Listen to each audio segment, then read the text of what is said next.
unmute randomly because of the ice cream van. Also, chat just heard me. I unmuted way too early. What? Welcome to the stream. Also, chat just heard me. Whoa! Whoa, I'm real! Oh, wait. And Oh, I need to mute now. Oh,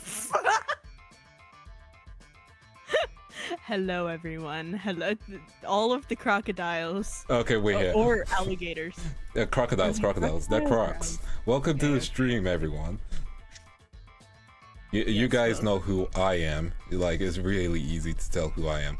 I'm the big, tall guy, not to be confused with the small pink girl. Okay, look, I am just nerfed. This is 1/5 of my power. I will not take Of course we have to disrespect. nerf you. Listen, if you were unnerfed, you could, like, move in multiple angles. I need to nerf you. I could move in 3 dimensions. Yes. You can move your legs independently. Imagine that. Exactly, you have to be nerfed. Oh my god, she's more than a PNG. Exactly. Oh, ah. Like, I ain't giving you your 3 dimensions. This is my stream. Okay, I'll take it. But hey everyone, we've just been chatting about things we can't discuss on stream, so that's great. Yeah, literally. Everything we were talking about, we can't say here. Literally.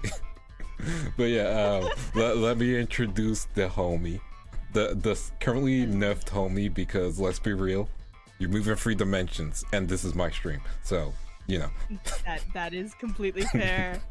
I could pose a threat. I could tear a fabric of the universe. You could turn around and backhand me. Screen. Like, I could get the Chris Rock treatment, you know?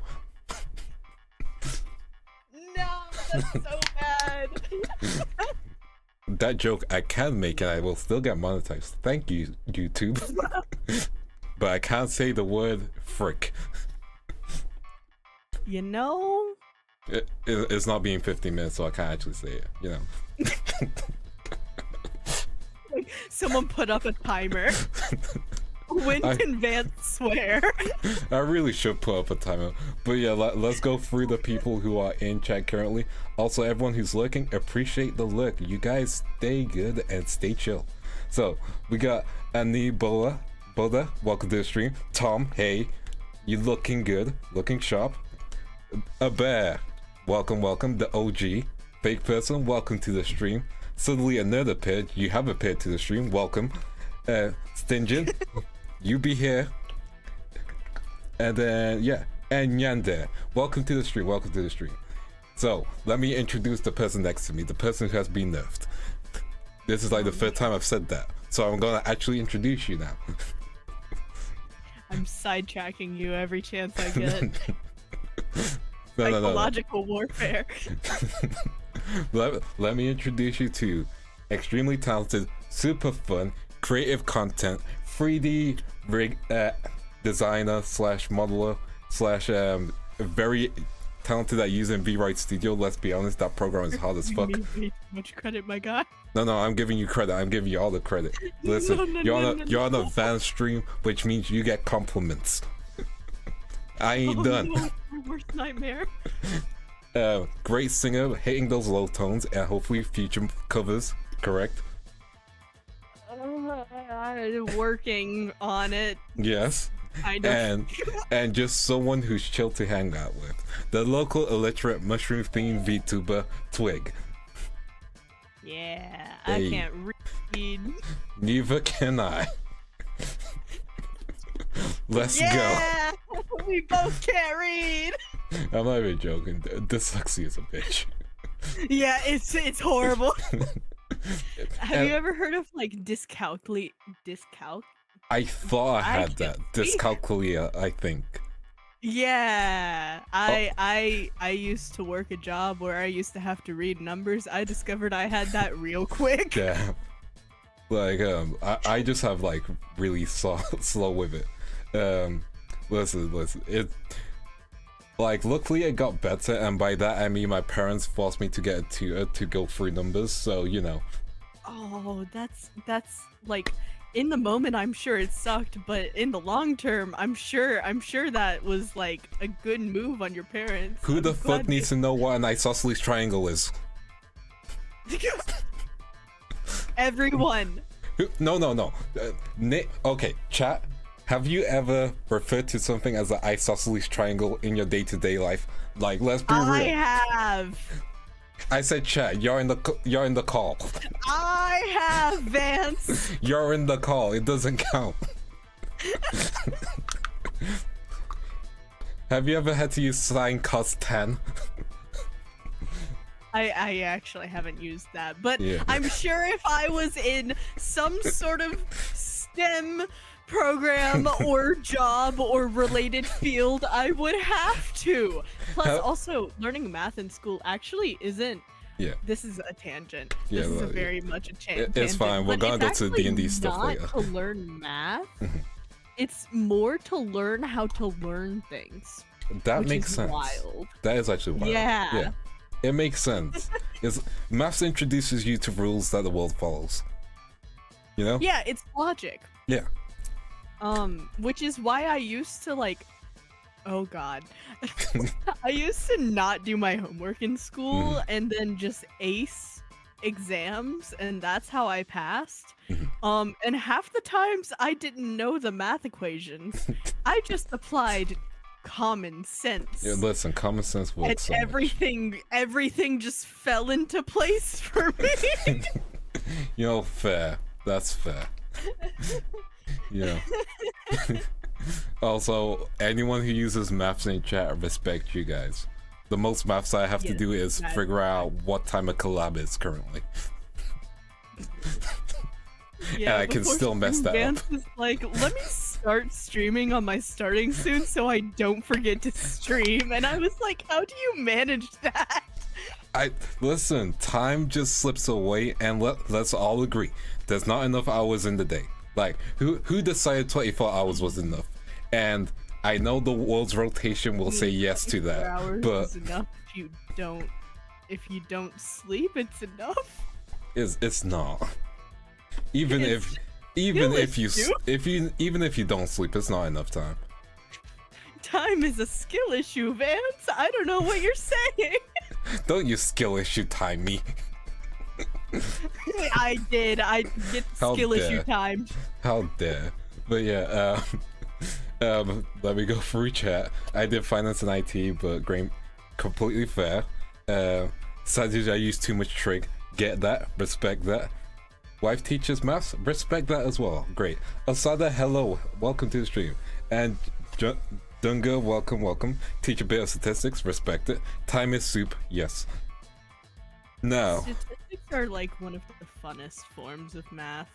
Yeah. I love statistics. Fractions aren't fun though. Fractions, eh. Yeah, fractions are kind of mid. I like graphs. Graphs. I like the graphs, and I like compiling information. I like bar charts, and I like histograms. They're great. I did psychology. I mean, yeah, you do have. I remember you mentioned that. That's crazy. Your life is crazy, man. It is. But yeah, you go look. That's chill. Do I like snails?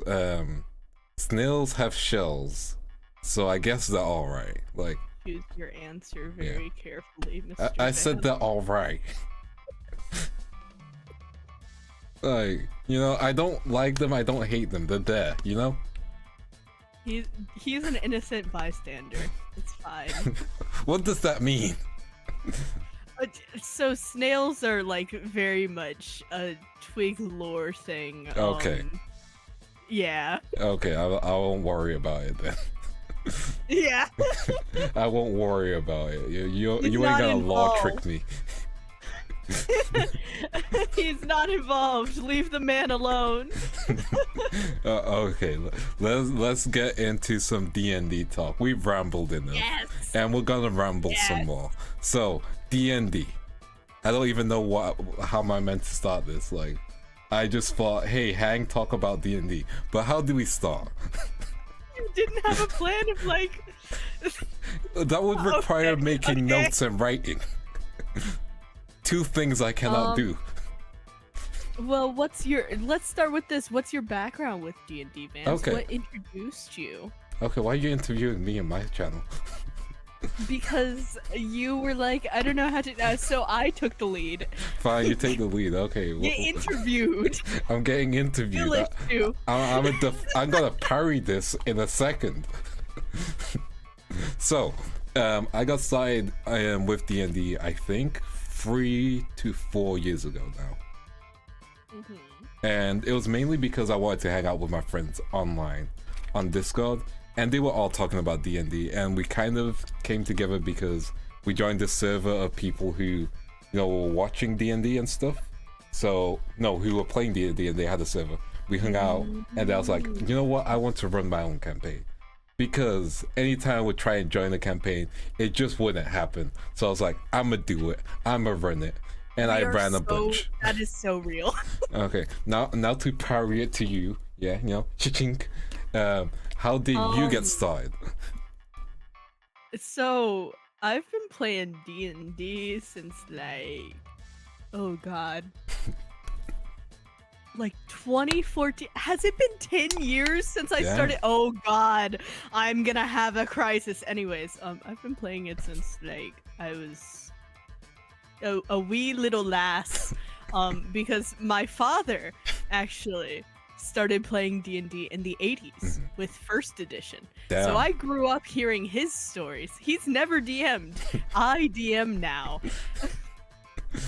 But yeah, I started with a silly little campaign with a friend of mine who was at my school at the time, who started a DMing campaign. And then I had an online campaign, and then I decided to DM for the first time. And as the classic saying goes, once you're a DM, you're forever stuck as a DM. Yeah, you will never over. play D&D again. It's game over. You're just done. You're a DM. and then you get approached by people. Can you start a campaign, please? Yeah. And then I'm like, I don't have time. And you still plan one anyway. Yeah. Yeah, like I don't have to sleep. I can play D&D, sure. Yeah. Like I've mentioned DMing styles in my previous stream and stuff. So like, would you say you're like very much free thinking on it, or do you have to plan a lot of stuff for it? Oh, I'm chaotic. Oh god. So how do I describe this? Oh god.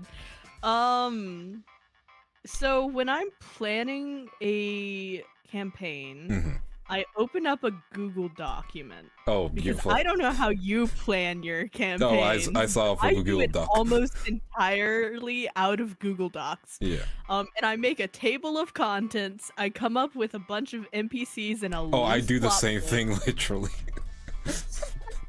Then I will approach my players and be like, okay, here's the loose setting.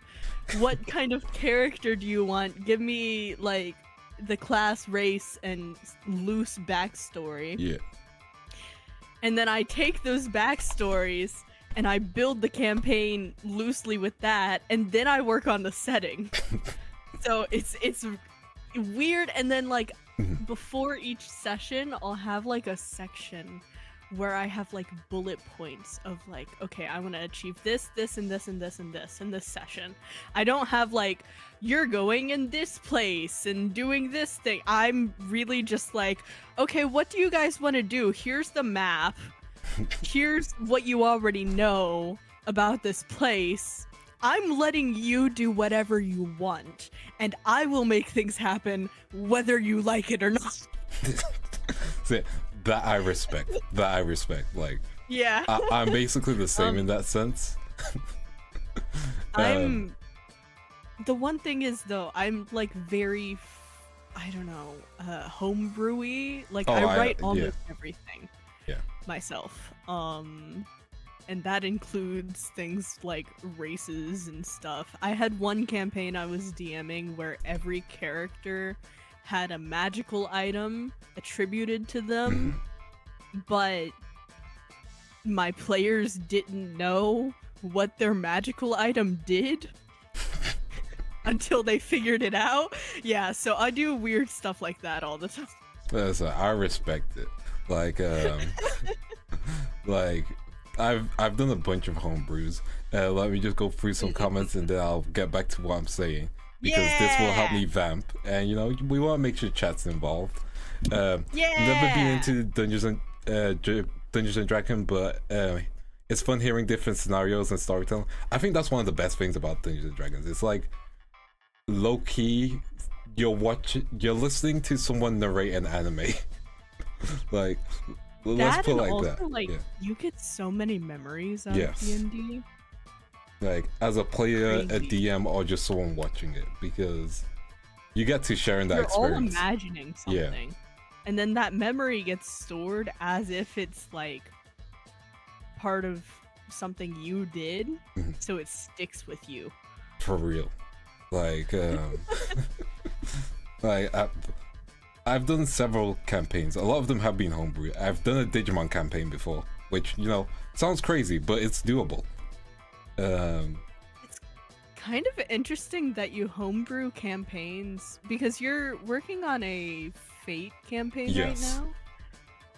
It's interesting that you homebrew campaigns set in like pre-existing worlds. That's not something I've actually dabbled with.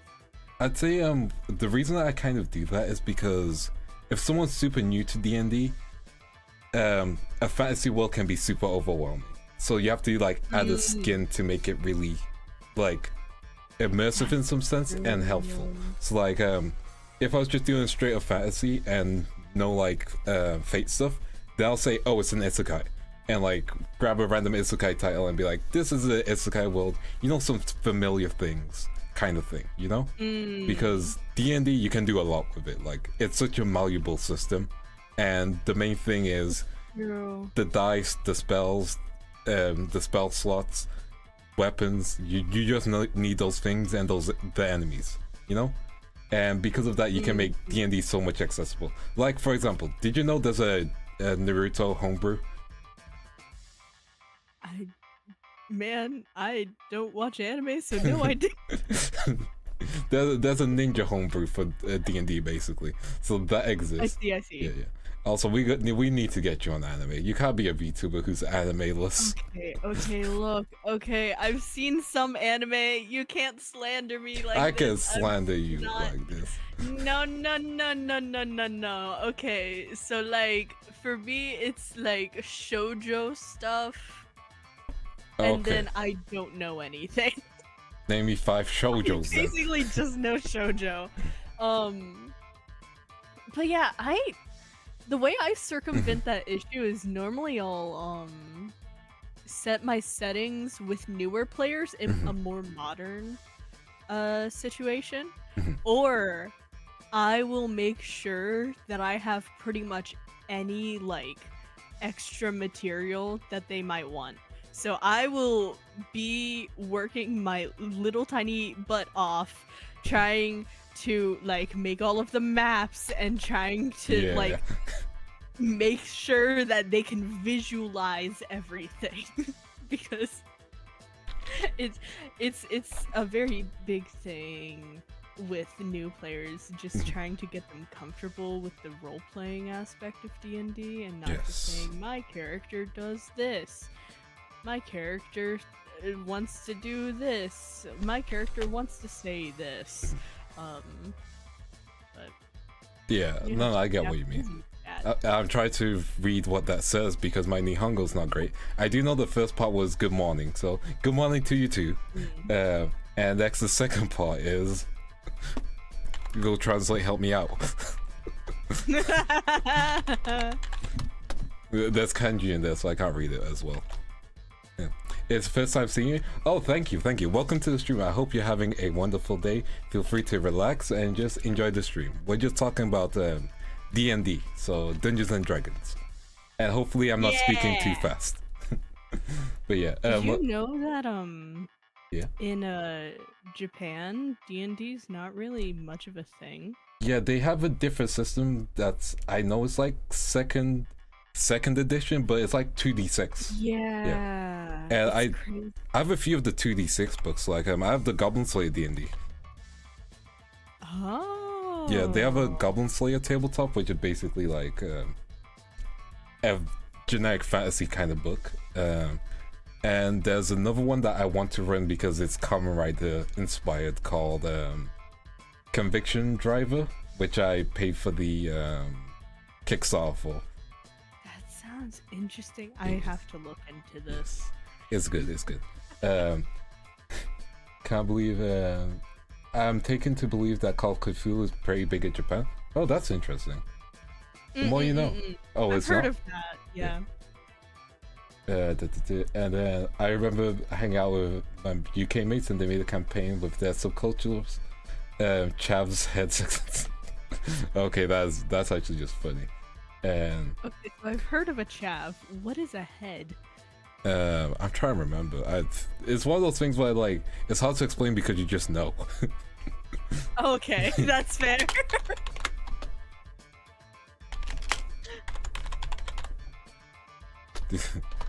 American learns about UK things. D&D Hey, Talk. yeah. Hey Tekama, welcome to the stream. We're just chilling, talking some D&D. Yeah, we were just talking about like our differences in campaign structure, I guess. And one of my I'll say one of the big things for me, like I've mentioned, like using a pre-established thing, and I think the additional benefit for me for that is like because I've streamed some of my campaigns, it just makes people click on it easier. So that's a click count, because if you write fake campaign, someone's gonna be like, fake, let me click on that. The real D&D, huh? Sailor Moon. There is a Sailor Moon system, by the way. That is interesting because, like, I've never streamed any of my campaigns. I've never made content on D&D. It's just kind of like a pastime for me.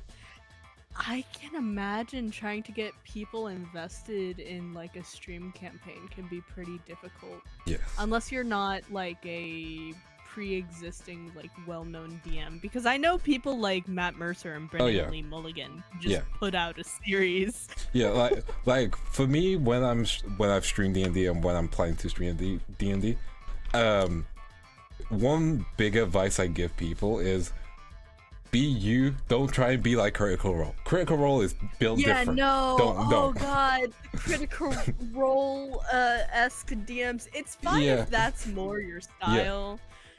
But like, don't try and be Matt Mercer. Yeah, you're not Matt Mercer. You ain't Matt Mercer. It's okay. You don't have his range. He's a professional. Yeah, if you can only do a villain voice. Do you do voices for your characters? I try and do voices. Yeah. If I can give a voice, I do it. Like if there's a villain, I do my villain voice, which is, oh, so you're here, kind of thing, you know, like. Deep English British voice, you know. Okay, with the voices, I see you. Mainly just villains, like. Voice act. Like, the thing is, I have taken a voice acting course, so like I do know some of the tricks in that sense.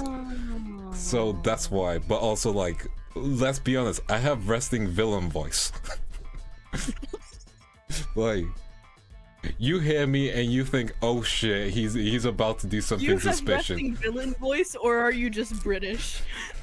So I have resting villain voice.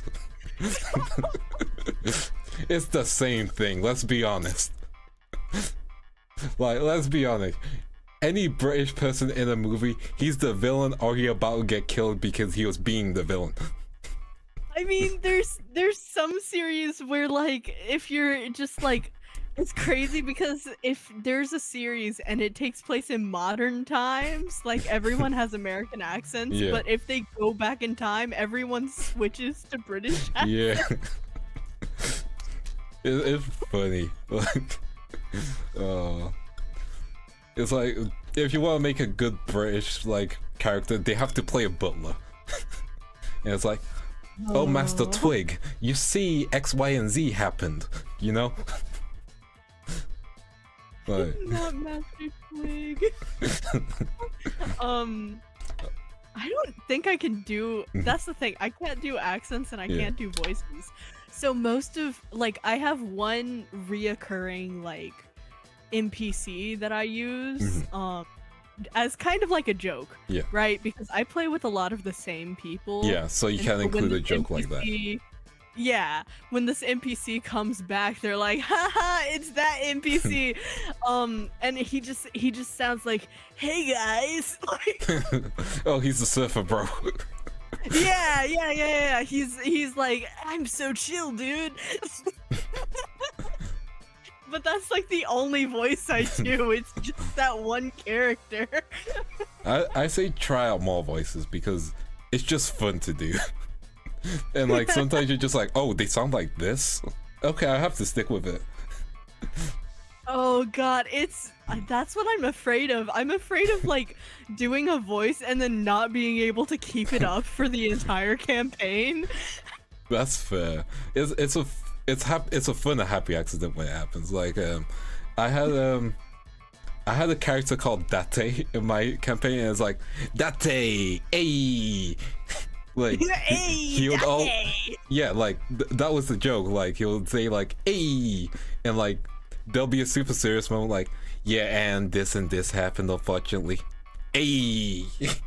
You know, it just became like a verbal tick for him. That's and, like, pretty good. That's a pretty good bit. Yeah, and he'll always go back to like anytime someone's like, "Oh, he did that," and go, "Oh, you're talking about me? Date." And it's just like it's a gag, you know. You're allowed to have gags. Yeah. Began full sending a parrot cockroach NPC was a mistake. I am so sorry. That sounds horrendous. That sounds horrible. Oof, that's pain. I can imagine it. Ooh. Poor vocal cords. But yeah, like it's never bad to do voices. Just like don't think you're Matt Messer. He's a trained professional who's been doing it for 20 years. Have fun with it, you know? I mean, all of Critical Role are voice actors. Correct. But do you have like a DM that you look up to, or like a DM that your playstyle you want your players to have like a similar experience? Because I feel like most DMs have someone that like they're influenced by and their kind of style of DMing. I kind of have like a multiple because like so there's a group called Nat19 if you've heard of them. So like they're the ones who got me into D&D first, and like that's the stuff I watched. And I don't think there's someone who inspires me to DM, but that's how I got into DMing and stuff. So a lot of it I kind of just did on the fly, you know? So because of that, it was just a lot of experimentation, figuring out what I like doing. Like, for me, describing stuff is really difficult. So I use characters to build up something, and I make the map as expressive as possible so people can see what's there already. So like, that way, yeah, that's why I use voices more as a like substitute for descriptions. When it gets to fight scenes, I try and describe them as much as possible because it's like that's the anime moment, you know? Like that's why you can be like, okay, you choose violence, let's make it cool. Like you roll to hit, you attack. You chose actively not to de-escalate the situation. Yeah, let's give you your silly little moment. Yeah, it's like like someone uses a Divine Smite, you go and you fill up your hammer with holy energy that brightens the room, and then you smash it into the goblin's face. Roll damage, you know? Just like, that satisfying moment. Yeah. I think I'm the opposite, ironically. Respect so it. I can describe things pretty well, but when it comes to combat, like I can be pretty weak with it because my players that I normally play with don't really value it. I run a lot of comedy campaigns, a lot of silly hee hee haha campaigns. So there's a large there's a large emphasis in my campaigns on like the characterization of characters and like the amount of things that you can do in my worlds because I have a problem where I put too many Easter eggs everywhere. Yo, fair. But usually my PCs like de-escalate from combat really well, ironically. So like I don't end up having those silly moments of like you are glorious as you like beat this final bad guy. Normally it just goes down a lot more politically than that in my campaigns. I don't know why. It's like you know, have you ever played Mass Effect? I have not. Okay, let me explain. So in Mass Effect, it's like an RPG where you can make choices, and you have these choices called Paragon and Renegade. Paragon are the really good de-escalating choices. Renegade are the mean choices that lead to combat. An example of a Renegade choice is there's this jellyfish kind of alien thing. If you choose Renegade, part of your quest is to get him to move, yeah? If you choose Renegade, what you say to him is, you're just a big, ugly jellyfish. You know? Or if you choose Renegade, you can sometimes like push someone out of a window and then say a quick one-liner like, have a nice fall. Oh you know? my god. It's like really cheesy action it movie is stuff. kind of that. And then the Like, Paragon will options your are like players the to escalate, or Yeah. will they escalate situations? You Yeah. never know. yeah, and like the Paragon options, it sounds like that's what your players do, because like Paragon is like you try and like help someone so much out that they're like, man, I don't want to kill you anymore. Just leave. It's interesting. Man, I did have one campaign that was very interesting though when it comes to those, because things did not de-escalate. Oh, It was a very like grim sky pirate campaign, so it was an Ooh, airship nice. system. And there was so much fighting, and then also my players were betraying each other throughout the campaign, which was wild. oh my goodness. Because as a DM, a player pulls you aside and they're like, I want to do this. And you're like, okay, how can I make this happen? But then another player is also betraying that character. So it's crazy. It was a crazy system. That is layered. Yeah, most of my campaigns are like deep and like weird and textured, and like I am the type of person where if I don't have anything planned in the direction that you want to go, I'm not going to stop you from going that Yeah. direction. I'm just going to put something weird there. No, I respect that. It's like I'm a DM who tries not to say the word no. You know? Yeah. Yeah. Yeah, I mean, Because- it kills the fun of your characters and players.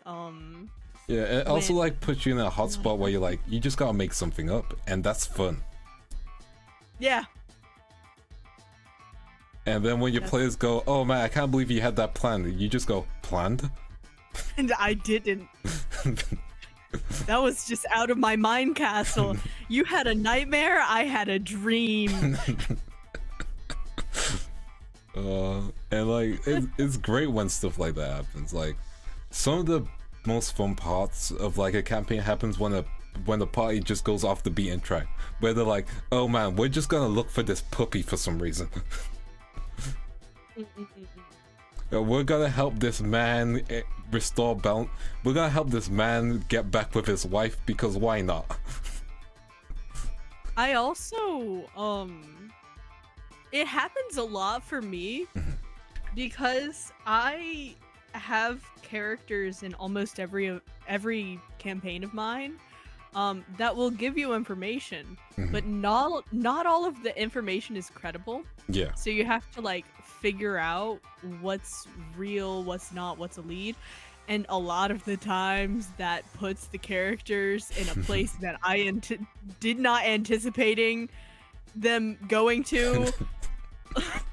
Oh, Like, that's great. oh, I didn't know you were gonna take that way. Okay, you're completely off base, but I'm not gonna tell you.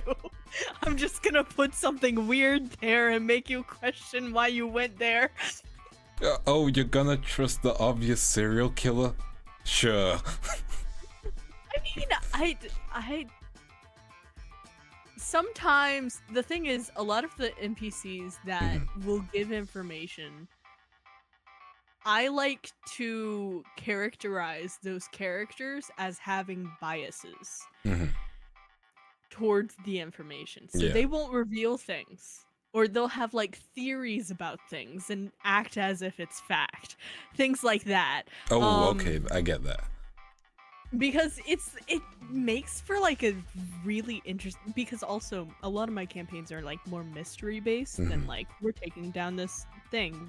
It's more like we're figuring out why this thing is happening, and then we're gonna figure out how to stop it. So in that phase of like, why is this thing happening? What is this world about? What's happening here? There's a lot of like characterization that goes into how I give players information.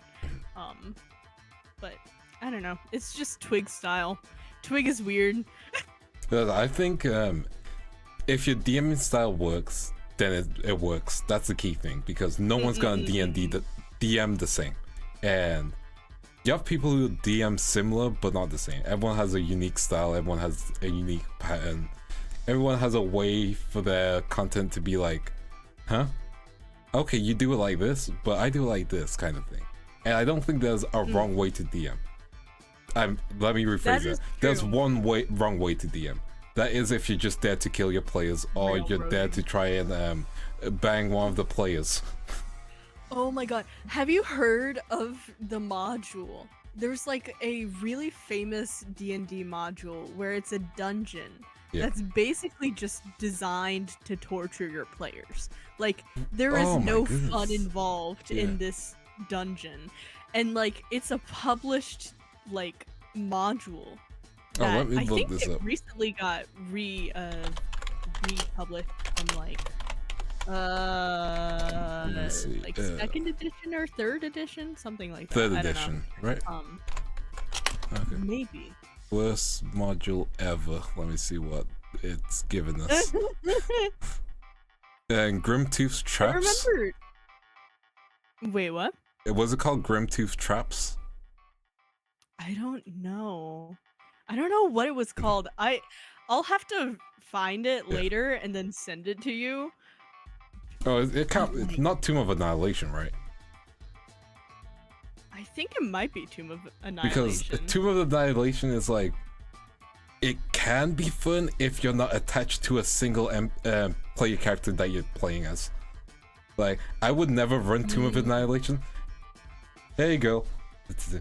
I would never run Tomb of Annihilation. So like genuinely, just because I'm like, what player wants to watch their character get killed multiple times? Right. like I'm sure that module was just made by a guy who just hated his players. Yes. Like, it gives me that energy. Like, it gives me revenge energy, you know? Yeah, like, why are you DMing if you don't want... Okay. Yeah. But... Horus is the old one made to kill everything. Oof. Yeah. I've heard about horrors. I haven't heard of Annihilation, maybe. I know people enjoy... I've had people say they enjoy Tomb of Annihilation. So...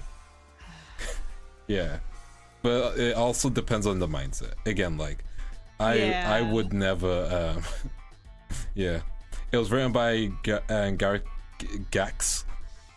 Gygax. Oh, I almost misread that as Gyat. Gary Gyat. Yeah. I was looking at that as like, is that how you do Gyat? Anyway, he wanted to punish his play group. Yeah, that makes sense. Like, you have to be a special kind of angry to make a module like that. You have to be a special kind of angry to make fucking Tomb of Annihilation. Imagine, Just the name of it. like, I would like to imagine the first session when he brought it up. You know, Gary Giat, because we're gonna call him that currently.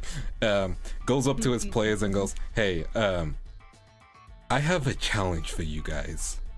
How does Tomb of Annihilation we're sound?" gonna be doing something really fun. You're gonna enjoy this session. Yeah, you're gonna enjoy this session, and I'm going to enjoy it even more. Oh. And then their players are like all excited, and then yeah. The published book for 5e is way toned down. The original had insta kill traps. Yeah. Okay, Tomb of Annihilation is the easy one. Like 200 expected deaths per module. Yeah, he hated his players. Yeah. Like I've heard of the horrors of Tomb of Horrors. I've seen some of the like module, and I'm just, oh god. That man woke up and was hating. Like, you know the reverse flash meme? I wonder what his players did. Yeah, like, at that point, that's his players' fault, not his fault. Like, what did they do? To deserve? It has to be like, I'm just imagining this story now, like, his friends wanted him to run a campaign, and he's like, yeah, sure, I'll run something. And he runs the first one, and his players all die by accident, and he's just like, you guys can't be this dumb. Then he runs another game. They all die again, before the second session. They can't be that dumb. Then he runs a really toned down campaign, and then, you know, he finishes it, and then they all go, it was too easy.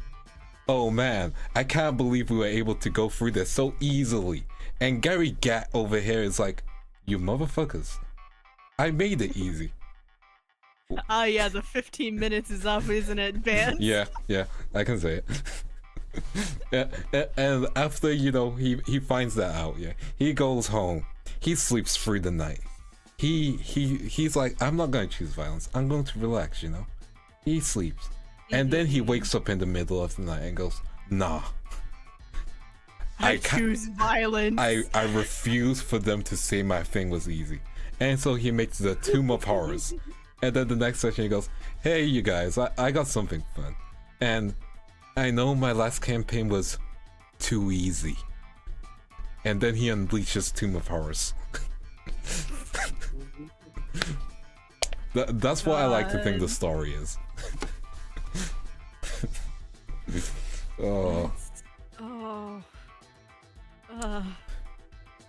Yeah. Anyways, that's the story of Gary Gat.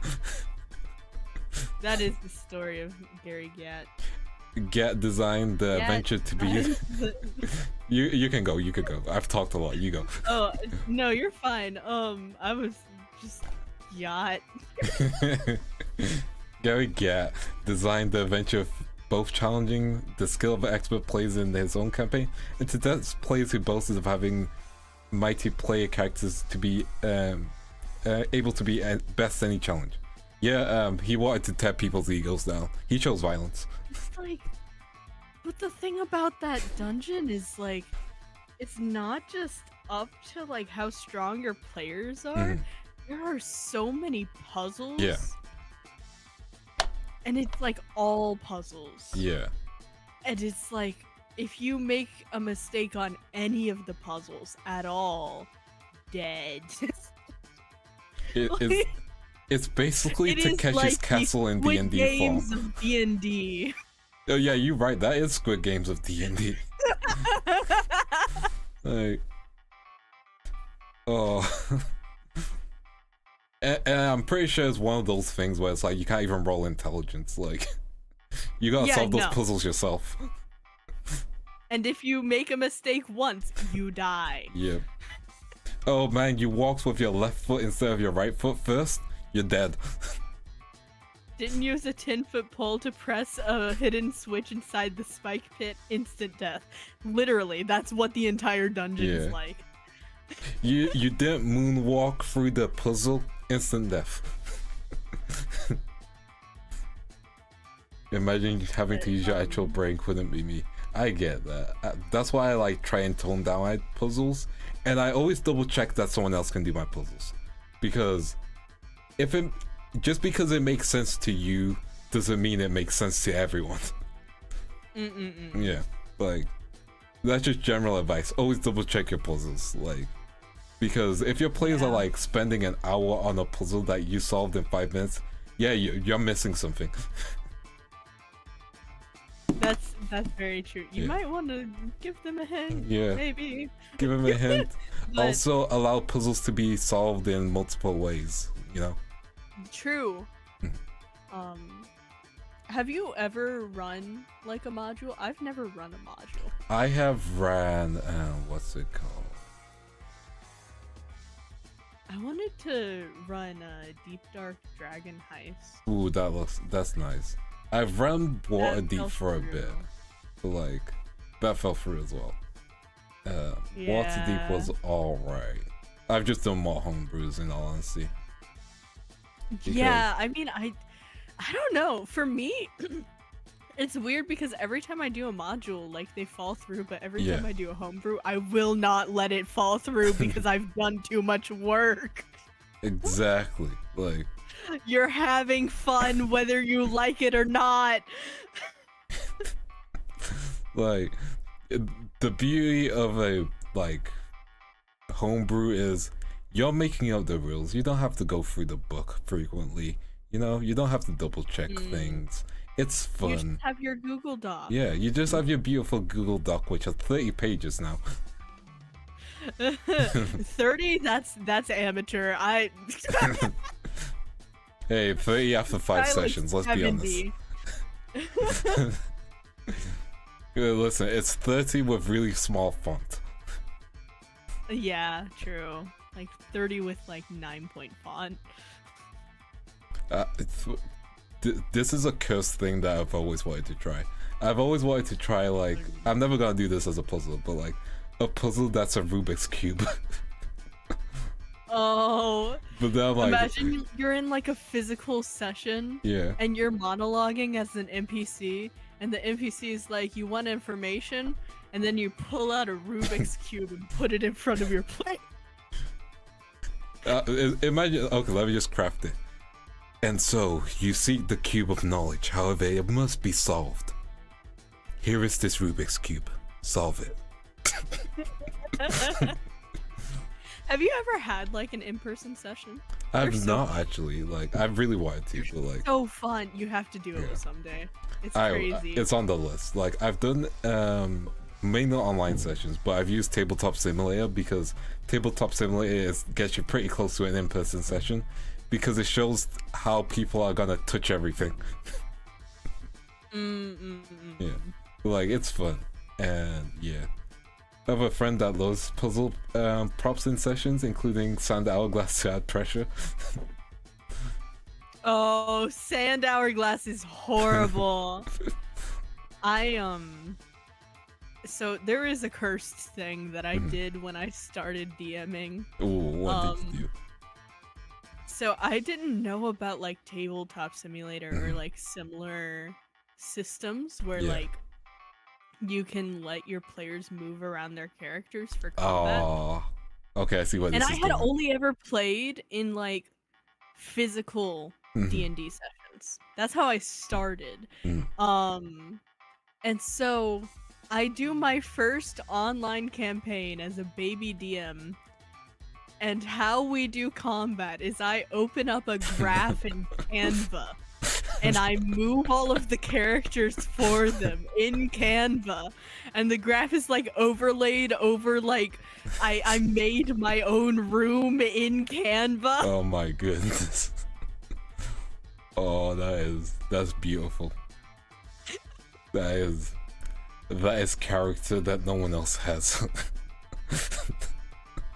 Oh my goodness, that is... I will play D&D at any cost. That is dedication. I respect it. At least Roll20 is integrated into Discord now. Is it? Yeah, apparently it's an update. Man, I still use physical dice. Like, I have my dice right here. Oh, I love a good physical dice set. I've been wanting to get some custom dice with like, you know, sell Vance dice. They'll probably be yellow and silver. Oh, Vance dice. Oh, yeah. Wait, what do you feel about like? So everyone has their own dice preferences. Yeah. What do you feel about like metal dice or like straight edge dice? Okay, what's the difference between metal and what's the difference between a straight edge? It's not just like plastic or sharp edge. Sharp edge dice versus like beveled. I prefer beveled. I'm gonna be real. Really? Like, it's not a popular take. Like, I love physical dice. I like beveled because I can just hold it in my hand and like it just feels more smooth. Like it's more mess aroundable. Most of my dice are beveled. Yeah. Yeah. So like it's the I do like the sharpness just because it looks sharp. So like rolls feel much more solid. Yeah. But my problem with the sharp ones is they can't go in like my general like dice goblin box dice that I have for DMing because they'll chip. Yeah. Especially if they're resin. Yes. So I'm just like, I don't like metal dice though. Yeah. Oh yeah. No, I can agree with you on metal dice. Like, they're kind of overhyped. They're kind of overhyped. It's like, I don't know. It's just that thing of like, oh man, it's out of metal though, and it's like, yeah, but like plastic or like you know, dice with different materials can look so much better, whereas a metal dice is just it's there. It's the metal dice. I have seen my fair share of like few nice looking metal dice. Yeah, but they're probably 500. It has to be like, yeah, they're all really expensive. The thud of the metal dice. Yeah, I'm metal dice. But yeah, both of my parents play D&D now. They have like 3 sessions together. Oh, nice. Crazy. Neither of them DM, but it's funny because in holidays, because my entire family plays D&D. My father, my mother, my sister, and my sister's boyfriend. Everyone gets dice. Oh, heck yeah. It's like the annual trading of dice. Listen, you gotta love a good dice trade. Right? I remember I gave my mom some rubber ducky dice once. It was great. You have little rubber duckies in the center. That is actually really nice. Yeah. Heck yeah. Yeah. Now to go to the super important section. The super important section. Yeah, I'm just hyping something up that doesn't need to be hyped up. So, the title of the stream. You are a chair, huh? Oh, fuck! I did title the stream there. Yeah. Okay. God, how do I explain this? Before we continue, my chair. Before we get into those questions, Nazul64 says, how do you feel about novelty dice? Like those walls shaped into other objects, crystals, weapons, bullets from receptacles. I think they're neat. I like them. Yeah. There's been multiple occasions where like I've considered, because there's a D&D dice rings that you can just spin. I've considered getting those on multiple occasions. Every time I see one at like a craft show or like a convention I go to, I'm like, I want it because it's like a fidget toy, but it's also a dice and it's functional. No, I never get it because they're expensive. Yeah, but I like how they look. Don't get me wrong. Anywhere, exactly. Yeah. I like how they look, and but it's also, no mess. Yeah. Sorry, I interrupted. Apologies. No. You're fine. I was just saying it's no mess. Like, I honestly I wish I could like D&D dice are expensive, but I also would love to do like a D&D resin stream where like I make a dice. Do it. You know, I need the budget and like the gas mask. The resin thing, it's actually really difficult to make. Yeah. Resin dice because you need like a pressure chamber for it to come out nice. And I don't think everyone just kind of has a pressure chamber kind of laying around. I for sure don't have space to have one. Neither do I. Looks up pressure chamber. I'm kidding. It would be neat though. Yeah. I've considered the hobby multiple times, but I'm like, no. But yeah, now to the chair question. So, what inspired you to be a chair? Okay, what inspired it? Yeah. So this was after I was DMing for a few sessions, like a few campaigns. I was finally a player for once, so I knew I had to do something silly. I had to do something special. You have to make it memorable. And yeah, and I wanted to play a class that I had never played before. So I was eyeing Warlock. Okay. And I sat down with the DM and I was like, okay, so what kind of world is this? And the DM's like, okay, so like there's gonna be a lot of like interdimensional travel and like there's like weird glitches happening in the world and like planar travel's gonna be a big theme and stuff. And I sit down and I'm like, okay, how can I make the world affect my character? And I scroll through the homebrew stuff on D&D Beyond, and I come across the race Possessed Chair. And I'm like, oh my god, I have to play this.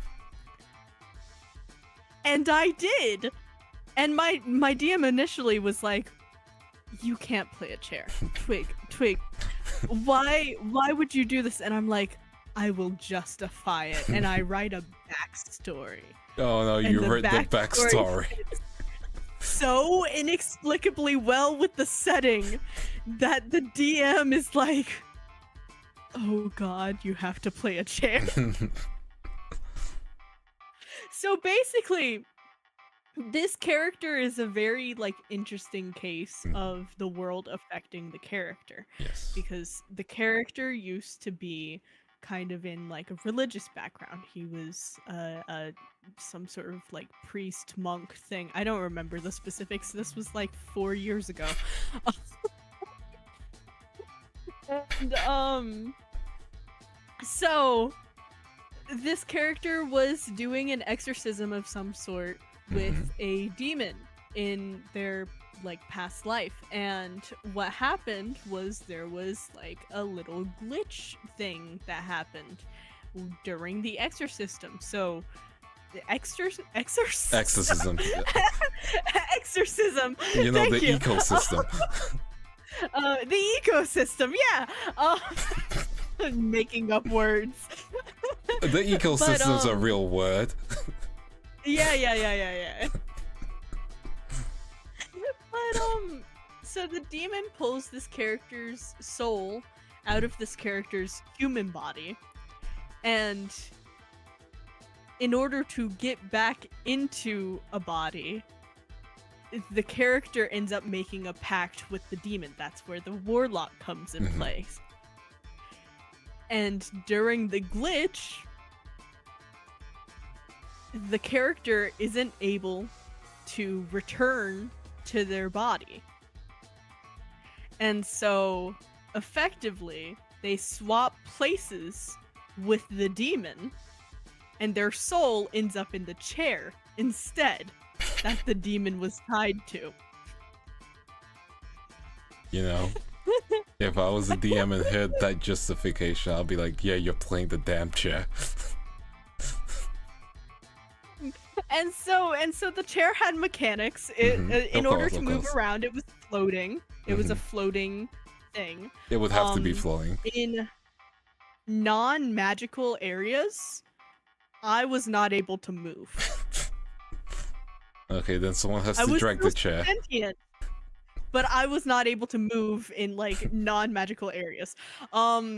In order to stealth, all I had to do was just sit still because I'm a fucking chair. Mm-hmm.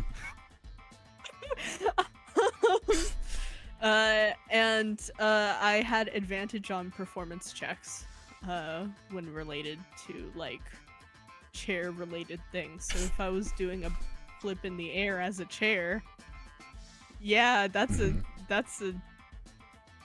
added performance bonus. People are gonna be impressed with that. And so it was great. I used to be able to carry the other characters. They would fight over during travel who got to sat on the chair. Cause you know, I'm levitating. I don't have to walk. I see. But yeah, Hexus was the name of the chair. He was very silly. All he wanted to do was get back to his wife and kids. You know, fair. You know, I wasn't expecting a very deep, intricate story with the chair, but you know, see, I got this, and I'm not disappointed. Stuff like that, you have to justify it. No, I agree. You have to figure out. It can start with like, I want to be a sentient goat, but if you're gonna be a sentient goat, figure out why you're a sentient goat. Figure out why you're sentient, the greatest of all time.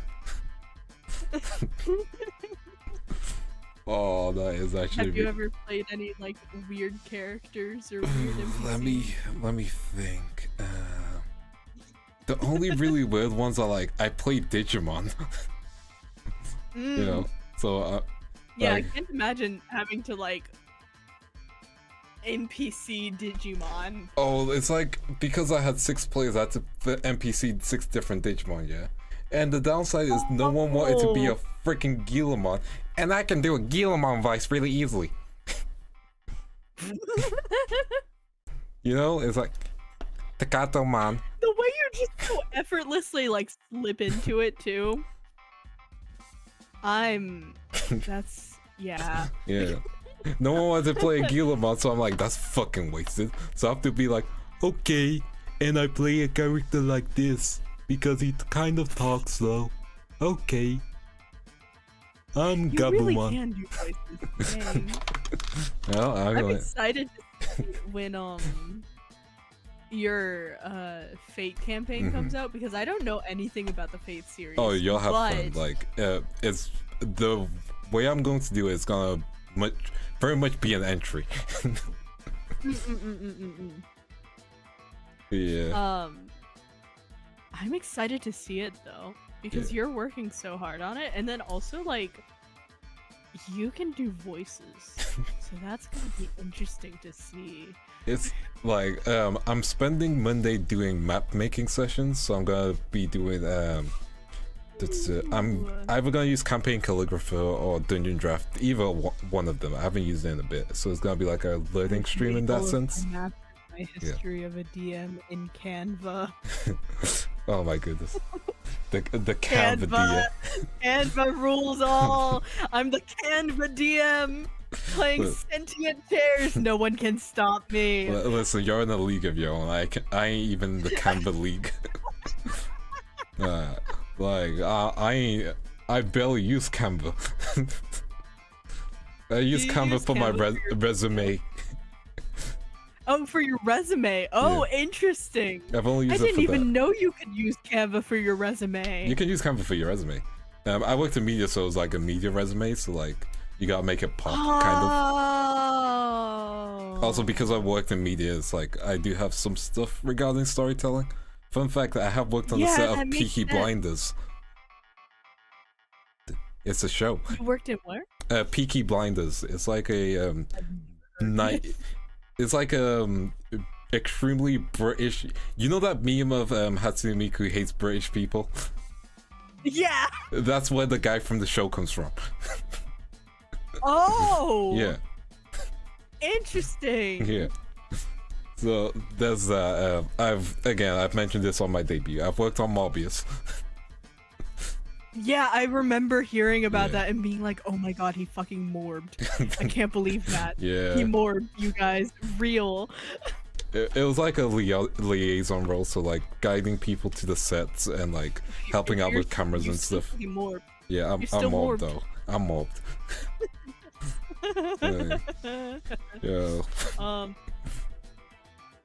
But I don't know. I think the like most British TV show that I currently keep up with, because my mom likes Doctor Who, but I don't really count what my mom likes because I was just watching it by proximity.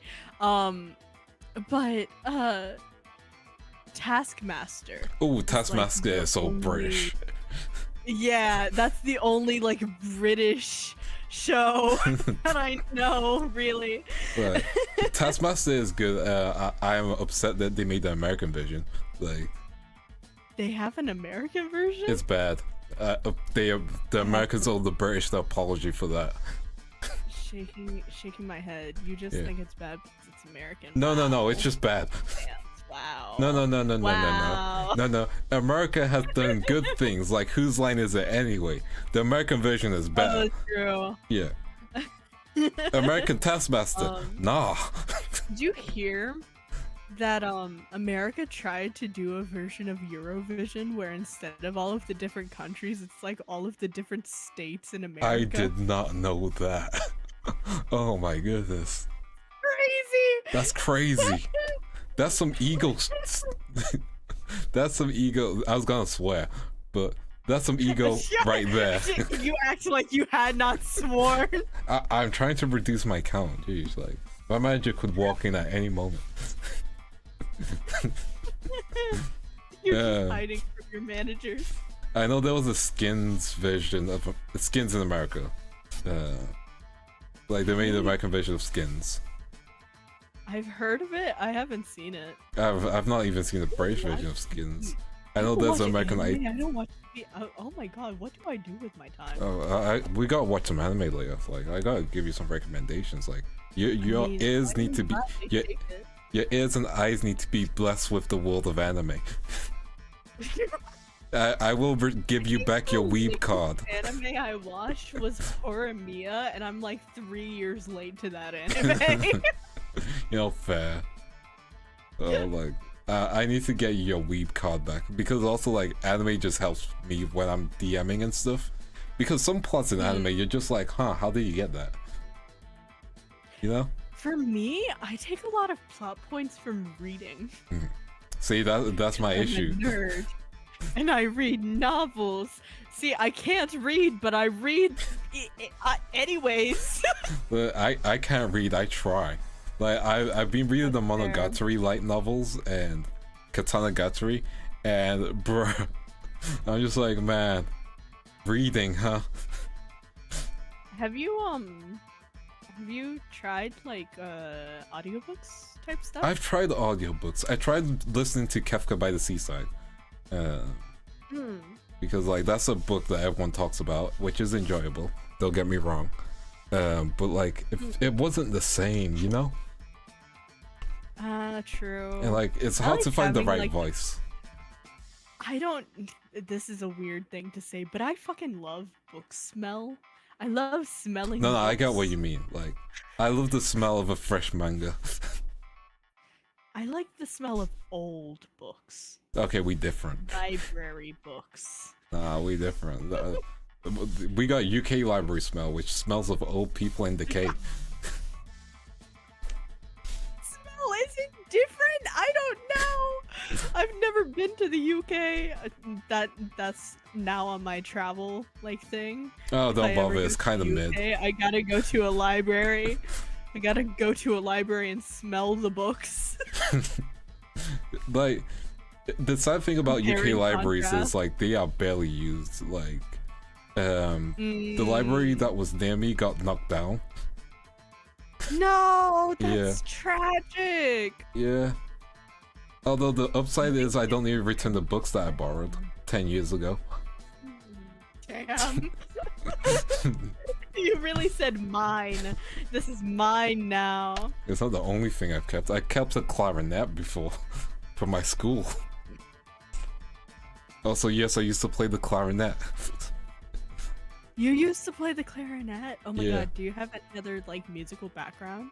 I have a little bit of a musical background. I need to get fully back into it. I do have a keyboard which I could set up for a stream in the future, which would be fun. You know how to play piano? I've not played in a while, so like I can't even. I have lazy hands. I'm so jealous. I'm so jealous. What Like, in the world? New here. Is it hard to be a DM? I would say No. no. It's hard to tell a The thing story. is, okay, what I always tell people is like, if you watch a D&D series and you get to the point where you know what they're doing, like you know what they're saying and what it means, you can DM. Yeah. I If agree you on know the systems, you Yeah. can DM. You just got to get the player manual. I wouldn't even start with a module. I'd Yeah. just jump in and be like, make your world, get the player's handbook, get the maybe monster manual if you want reference material on scaling, and then just go for it. Yeah. Get And your even then, players. it's like if you feel like 5e is too intimidating, just make up your your own system. Mhm. Like legitimately, you don't have to start with 5e. You can find any system from Drive-Thru RPG and be like, okay, we'll take that. It could be like Big Eyes Little Mouth or something like that. The anime system. You could even do Lances. Lances is pretty cool. And like, yeah, it's kind of one of those things, you know. I love how people socialize on D&D, but for me, in the country I live, where D&D wasn't popular, it's hard to gather people who really want to try and sit. So I might be playing to DM because of it. I'll tell you that's completely fair. That is how most Yeah. DMs are DMing. Which is Like, I want to play D&D, but like no one around me plays D&D, Yes. so I'm gonna force them to play D&D. exactly. I'm gonna find people who play D&D, or you can do the much more riskier thing. I'm gonna go on Reddit and join people who play D&D. No. That's a risky option. Yeah, that is a risky option. I The do not safer option is to recommend. DM yourself, because like Reddit parties are crazy. I've never been in one. I haven't. I've had good experiences, I've had bad experiences, but like I prefer just, you know, playing myself. Roll20 have good DMs, I will say that. So like Roll20 is yeah. a good place. like 9 out of 10 times you'll find a good Roll20 DM. over Reddit Yeah. for me. Yes, I can agree on that. Go Roll20 first. Go Roll20 first. Not sponsored, by the way. First thought Reddit. Oh, you want to get into D&D? Reddit. You want to get into not what to do in D&D? Go to Reddit and read some of the horror stories, because man, For real? for real. Let me pull one up real quick. Let me just put D&D horror stories Reddit. You just like start a segment on these streams that's like, what's the I D&D horror I could story probably of do the it. week? Oh man, this is already terrible. DM takes away my paladin no. powers because I stopped a R word that has 4 letters.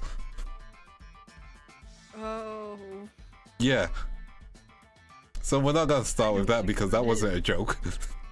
I don't like Reddit. Yeah. Same. To be fair, I started from TCG and stumbled upon it randomly, and for no reason, my first DM was old as heck. I was saying stuff to him like, "Damn, old man, you have dedication," and he chuckled.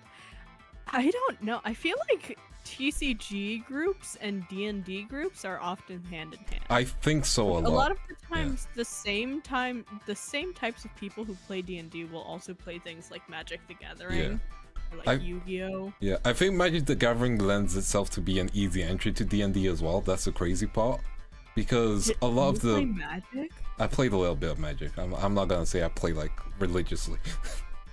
That's crazy. Yeah. I play more Yu-Gi-Oh. I've never played Yu-Gi-Oh. I have played a little bit of Magic because my dad plays Magic. I say Yu-Gi-Oh's but- easier than Magic because like big number. That's it. Big number. Well, it used to be big number wins, but then it became okay. Do everything in the first turn and then you win. Yeah, modern day Yu-Gi-Oh is a quick trip to depression. That's so intimidating. I Yeah. could never. Well, That's so I will say bad. Master Duels teaches you if you go with the tutorial mode, which is fine. But like, people are extremely sweaty online, and like if you just try and duel someone randomly online, either you win or you just lose, and you lose hard. I kind of want to try it as someone who never does it. Oh, do it. Make it a whole stream. Like, never done it, and just like get beat into the ground and just laugh. like genuinely do it. I will be your coach. Make it a stream. I'll You'll do be it. Yeah. You'll be in my corner. Oh Yeah, my yeah, god! I'll be in your man. corner, being like, okay, now you're not gonna want to use polymerization because that's Personal terrible. Yu-Gi-Oh coach. Dang. I will teach you the way I don't of even know where people play Yu-Gi-Oh online. Master Duels. That's it. It's on Steam, so don't worry. Yeah, Magic player here are groups that play D&D too. Most of them got responsibilities and they eventually abandoned. Yeah. I feel like D&D is very much an ebb and flow kind of hobby where like when you have a campaign, oh my god, Yeah. you're doing it like every week or like every month, but when you don't have a campaign, you go on to other hobbies. Yeah. No, like D&D is one of those things where if Scheduling the true enemy. oh yeah, that is scheduling is the Every greatest weakness. single campaign that has ended for me has ended because of scheduling Yes. reasons. It is to the point where like if I'm approached by players to be like, hey, can you DM a campaign? I will make the players schedule it and be like, yes, I will show up with the materials. You figure it out. Legit, it's like scheduling is such a big enemy, and I used to like DM for people who were in America, Canada, Australia, and I was the only UK guy. No. Yeah. No, and you're Europe, so it's even worse. Legit. So like Even just like DMing with people in multiple time zones within America, because if you're on the East Coast and you have a player on the West Coast, that alone is horrible. it's crazy. I can't imagine you collabing with someone in California. That time zone would be horrendous. I know because that's someone had opposite an MST, time. so that was like Mountain Standard Time, right? Yeah. Yeah. I was dedicated to the grind. Oh, I I'm used so glad I used to DM in I my am EST. EST is like in the middle of everything EST is mostly, decent, unless you're yeah. in Australia. Yeah. It's rough. It's rough for the Australian homies. Yeah. Also, I've mentioned this before. Like, I used to stream in my university library. I used to stream D&D campaigns in my university library.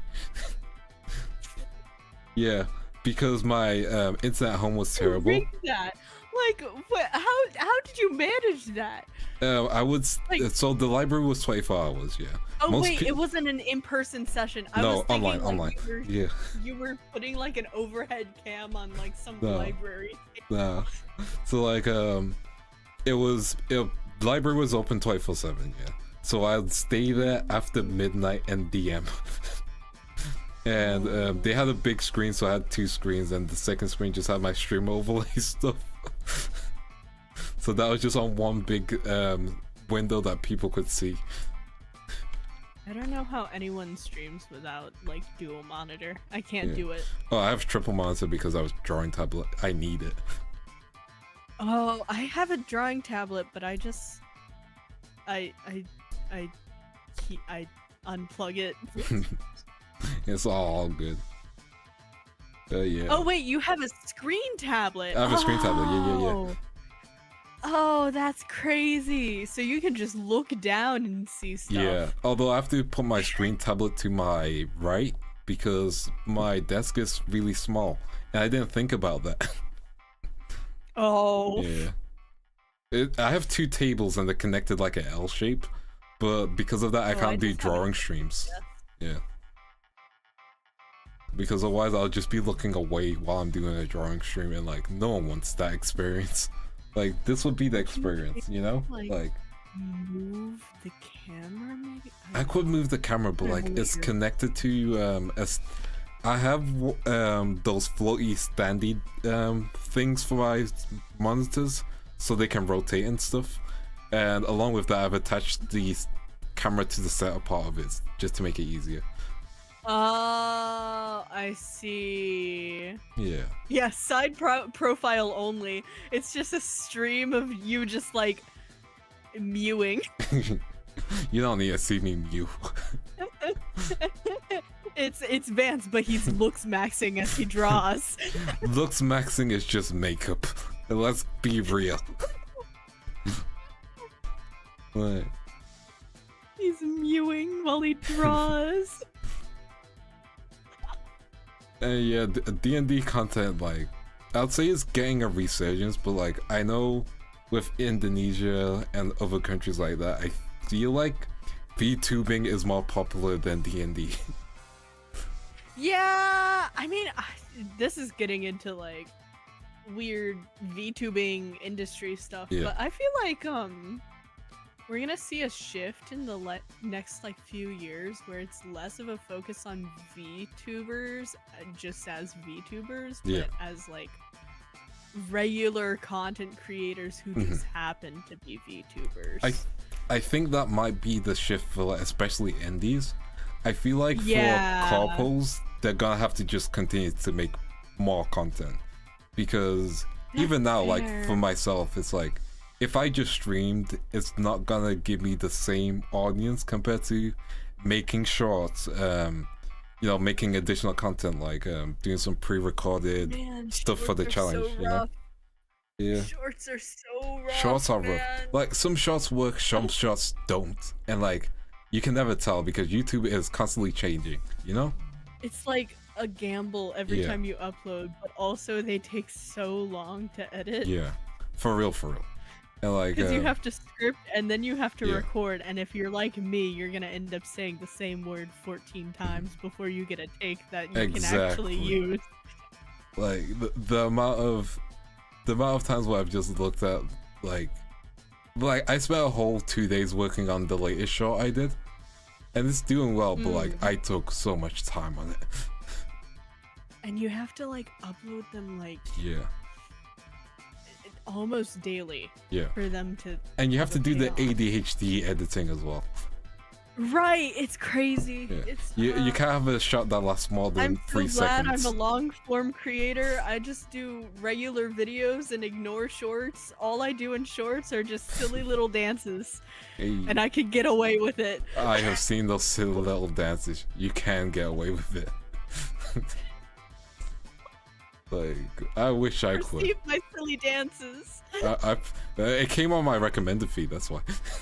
What? Yeah, it was on my Dang. front page, like for shorts. Wow, I can't believe this. I've been perceived You've been perceived. once again. Yeah, I need People in like. Southeast Asia is too serious. They might throw.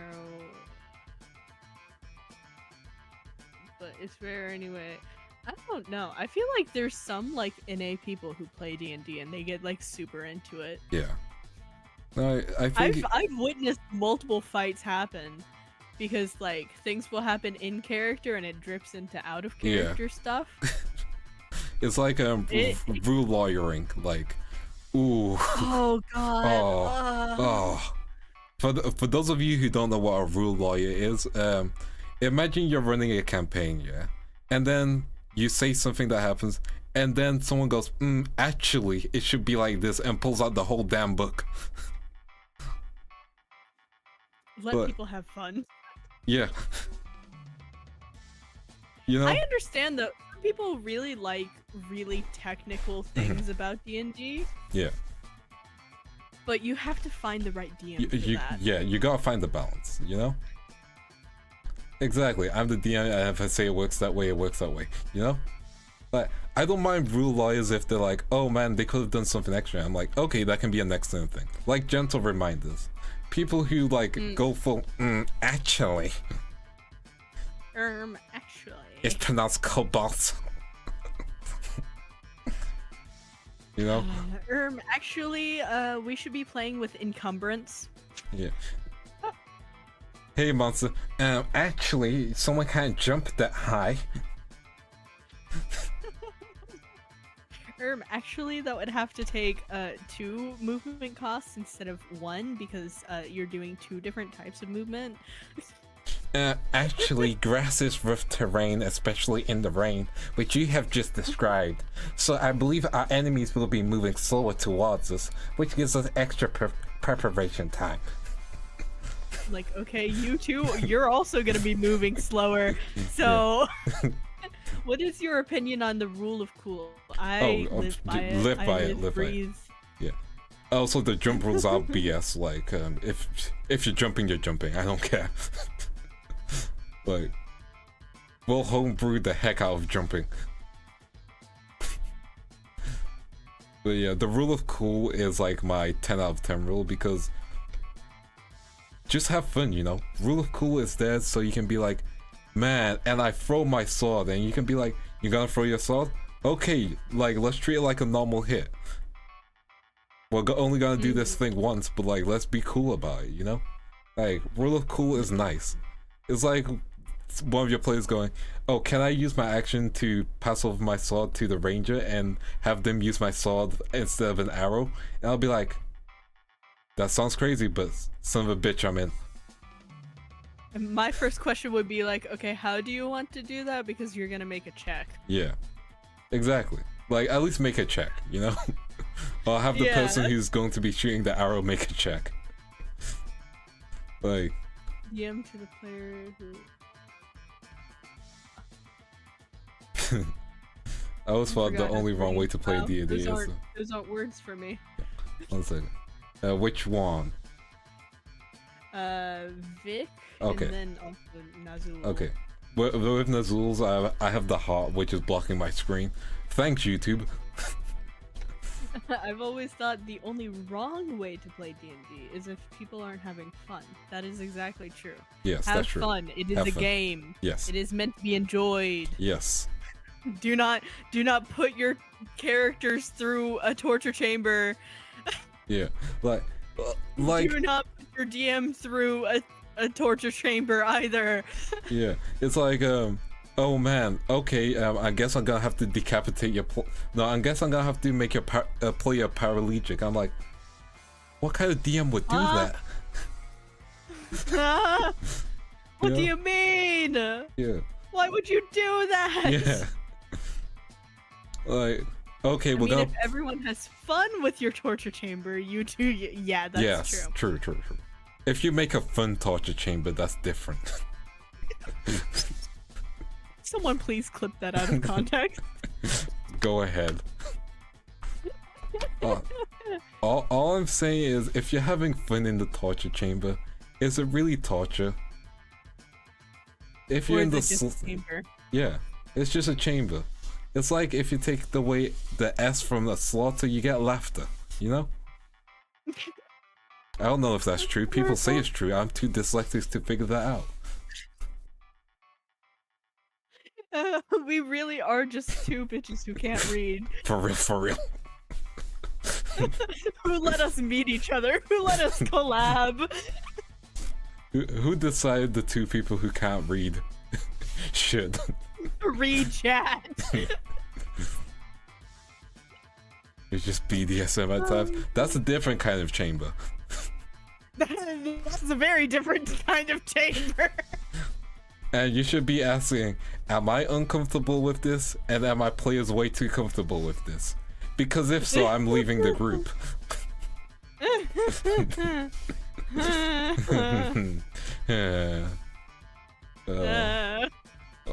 What's a red flag that you've heard / experienced? Oh god. I had one DM that, like, how do I describe this? Okay. They would railroad, but also while railroading, they wouldn't focus on the story. It would just be a bunch of like, okay, you're going into this instance, and then you're going into this instance, and then you're going into this instance. You can't do that. No, no, no, because we're going into this instance, and that's partially why I started DMing. Because Yeah, no, I like, get that. I know D&D's not like this. Yeah. Ooh, yeah. No, I get that. I get that. Like for me, it's I won't get into too much of the details, but like it was one of those things where like a player was catching feelings, and that no! you know, and that stopped the whole campaign. Yeah. To do in-game romances, I've found. Oh, definitely, 100%. Like you gotta make sure outside of the game is fully mutual and like no one's actually feeling things. Yeah, and then also like you have to put it in the context of the story as well. Because that'll help with like keeping things separate, if that makes sense. Oh, definitely. And like you gotta make sure like there's layers of separation, because some people feel like they are their character, you know? It's like you can have aspects of your character in your character, but your character should feel very separate from you. Like, you know? Like, it's weird. I was in like a campaign once where this is one of the few times I've ever streamed D&D, but I was not the DM. It was towards the beginning of my VTubing stuff. It was before I had the really long hiatus and anyone knew me really, but there was a campaign where we were all playing characters based off of our VTuber personas. And looking back on it, I don't think I would be able to do something like that these days. Yeah. Because I'm like, Twig is me at this point. I think I call myself Twig more than I call myself my actual name these days. I get that. Like, it's wild what VTubing does to you. For real. Like, it's like loss of identity, osmosis. Like, I know I'm gonna get known as Vance forever, and like before Vance, I was someone else, and it's like I'm used to that name too. Oh.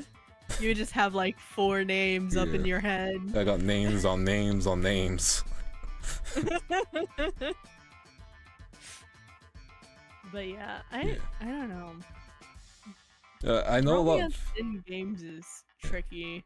Yeah. For me, it usually goes over well because it will. Again, I DM comedy campaigns. Where everything's silly, goofy. So a lot of the times, the romance is part of the gag. It's part of the bit. So, yeah, that's the only reason I do it, really. I don't know if I would do it in, like, a serious campaign, unless it was, like, explicitly an NPC that was important to the story, that having a relationship with the NPC would make anything plot-wise. Which is fair. It's a hard balance, really. Balancing everything as a DM is like... Yeah, no, I get how you. do I do this? Fully get you. Let's go with Mim's question. What's the best way to pick a class or race for a beginner? There is no best way. Whatever sounds cool. Yeah, legit. Whatever sounds cool. I think... okay, so this is... I would not pick a magical class if it's your first time playing D&D. Yes, because getting used to spell slots can be a tricky thing. And it can... Especially not something like Sorcerer, where you have unique forms of spell slots and it's like points. You don't want to deal with that. Yeah. You also don't want to deal with being a paladin because that's just low-key sorcerer still. I think some of the best classes to be a beginner on would be like Bard. Yes, Bard is good. Ranger. Range is fantastic. Fire. Probably Monk as well, right? Monk is really good for beginners. Yeah. There's I'm sure there's others. Yeah. However, if you do want to like Rogue is good as well. Rogue is very simple. Rogue is fantastic. I know a lot of people who don't stray from Rogue. Like that's just the class that they know and they stick with that and the different subclasses. And if you see a class that you want to play and you see the subclasses in the standard like D&D stuff and you're like, none of these really fit with my character, make sure to check Xanthar's guide, because that has extra classes and silly things, and it'll also help you make your character because there's like silly little randomizers for things that you don't know what you want. It's a really good resource. I wish more people knew about it when they start out, because I remember when I found out about it, I was mind blown and I was like, why have I been doing things the way that I have been doing them? If you do want to keep things simple when you're building, you can also use 5e tools because it gets the job done, you know?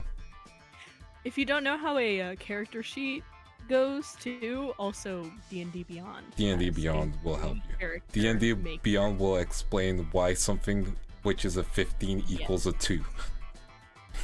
Yes. I'm pretty sure it's a 2, right? Yeah. I don't know. It rounds down. I don't know. I'm pretty sure it rounds down. You think I know math, Vance? You think I know numbers? I know you don't know numbers. We both don't know numbers. Yeah. Who put us in a room together? For real. Vance, what is the concept of playing D&D? What is the concept? The concept is remember when you were a kid and you'd watch a show and then the show ends and you're like, man, what if this and this happened? Yeah, that's D&D. D&D is basically adult make-believe with mechanics to make a game. It's basically like football, which is also adult make-believe. It just has rules, you know? Less physical. It's LARPing without the live action part. Yeah. It's roleplay without the... it's roleplay with the roleplay. Yeah, roleplay with the roleplay. I have a way with words. Yeah, you do. It's no wonder that you're a DM. It's great. Listen, were you there for the ice cream metaphor I made with the one of the shows?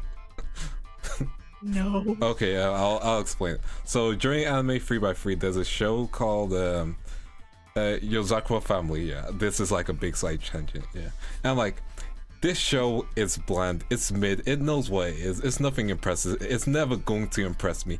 It's like if you're going to buy ice cream and you go get vanilla ice cream and it's in a cone and they give you 3 scoops in the cone but none of the ice cream goes into the actual cone, and then you leave and then the ice cream falls out and you just have the cone. And it's not one of those cones with chocolate at the bottoms, it's one of those really cheap, just sugary tasting cones, and the cone's you can still eat the cone and it'll be fine. That's what How many times is this man gonna say cone? That's what that show is. It's just a cone. It's like you've gone through the worst already. The cone is left, and the cone's not going to impress you. That's the ice cream metaphor. Someone count how many times this man just said cone. But it makes sense, right? The ice cream metaphor. Yeah, it does. Yeah. Because the cone is the most disappointing part. Exactly. So especially a cone without chocolate. Cone. Yeah. Especially the cones without chocolate there, you know? I will say a good waffle cone is not bad. A good waffle cone is good, yeah. A good waffle cone with chocolate at the bottom is nice. But like... What is it with you and chocolate in your cones? Listen, chocolate needs to be in the cone. That's all I'm saying. I don't normally eat ice cream with cones. Eat ice cream with Man, cones. we are just 100 tangents in a trench coat. We are. Right we now. Are. I should just make a podcast called The Yappening. I mean, this is the yappening. That's It what's is. happening in the current moment. Yeah, but You like we got have to two go. yappers We together. we have to go back to this topic of D&D. Yes, D&D, not Yes. ice cream. Yes. You could, use ice cream as a way to refresh spell slots if you homebrew it correctly. I mean, yeah. Yeah. That is true. Yeah. It's wonder not what- helpful. Indescribable things you could do with ice cream as an artificer. Oh, probably a lot actually. Now that you think about it. How It- much could you do with ice cream as an artificer? You could probably use it to spray a cone of frost, right? Just plain ice cream. Maybe. Yeah. Maybe. I feel like you could do stuff like smear ice cream on a wall and have it talk to people. True, you could do that. You could also make people slip on the ice cream. Artificer is a wild class. For real. It's a shame it's not in like the main source book, but honestly, if it was, I feel like more people would be doing weird things with it. Right. For chat, explain what Artificer is. For those who are uninitiated. Artificer is basically a class where instead of like having spells and having like powers and like having weapons, you just make stuff. Yes. You're just tinkering. You're just doing weird things with objects and making magical objects. Which, do you know how OP magical objects are? Objects are great. Wild. Like, it's the class where if someone knows how to play it, you are going to live throughout your campaign, and you're gonna sing the praises of the Artificer. It's very true. Yeah. Can speak from experience from one of my first characters being a ranger that double classed into artificer. It was wild.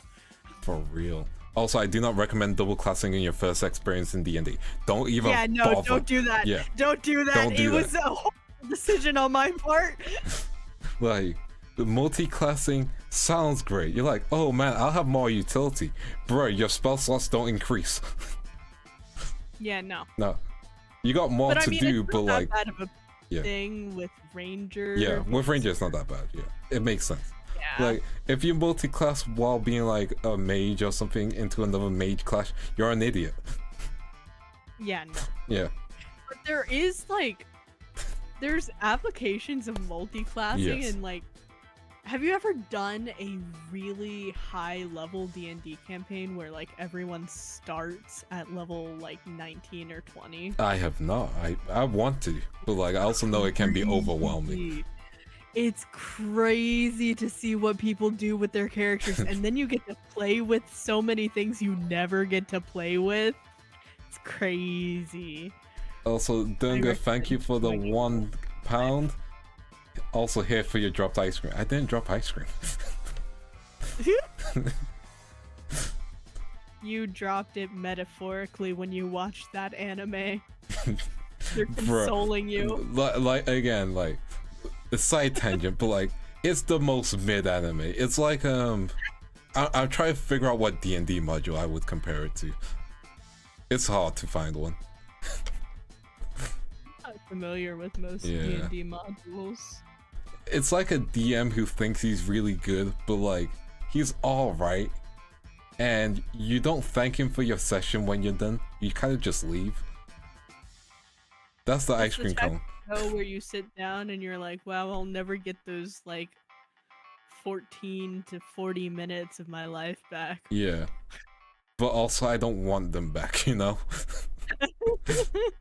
Like, I had nothing planned for the day, so I guess this is fine. Oh my god. Yeah. No. Oh yeah, spell slots increased, but the level of spell slants. Yeah. That's what I mean. Yeah, thank your DMs. Yeah, Seriously. thank your DMs, legit. Like, there's you no don't bet. know. You don't know the horrors that we do behind the scenes. Like, you don't know the prep. The amount of hours put into the fucking campaign.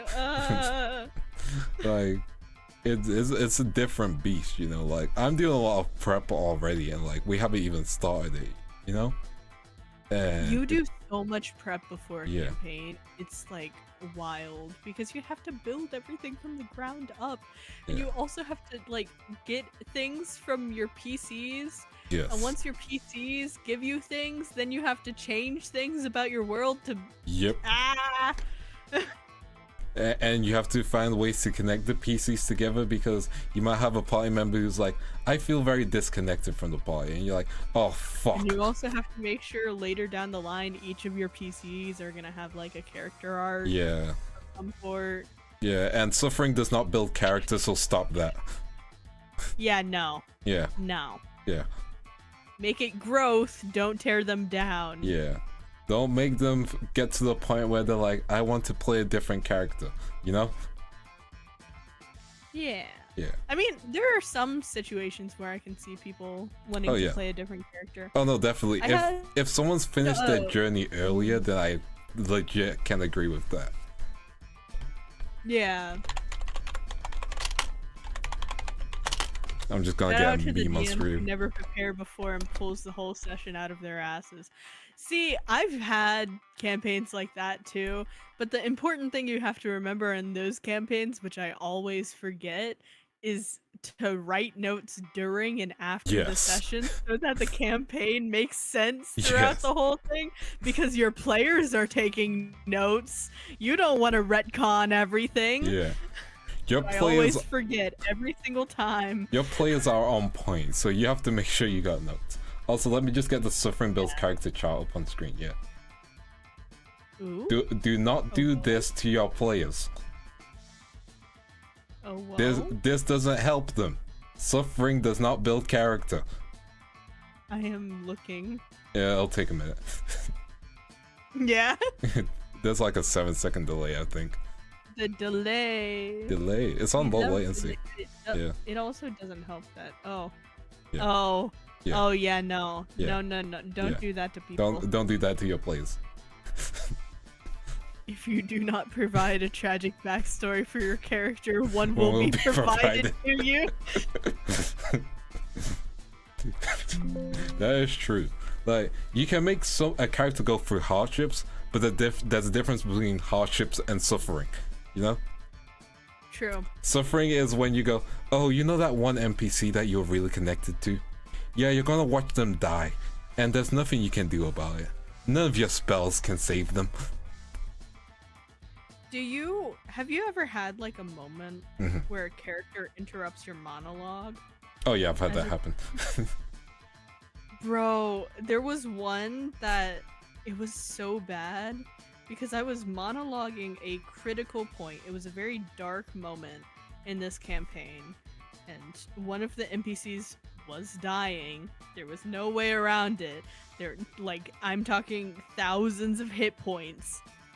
And I'm monologuing the death scene, and in the middle of the death scene, one of my PCs says, I jump in front of him. And I just sigh. Yeah. And I So go, sometimes you need to like have a big sign that says this is a monologue, no interrupting. I had a moment where I had to be like, okay, how do I even give them a chance of living in this situation? I get that. I had to make like an acrobatics roll to try and get out of the situation with disadvantage, and they managed to do it. So they managed not to die. Which is what you want from your players.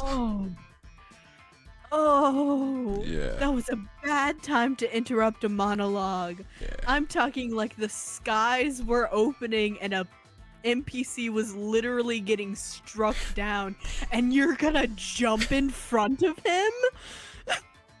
So You're sometimes, gonna you're gonna try and save the man?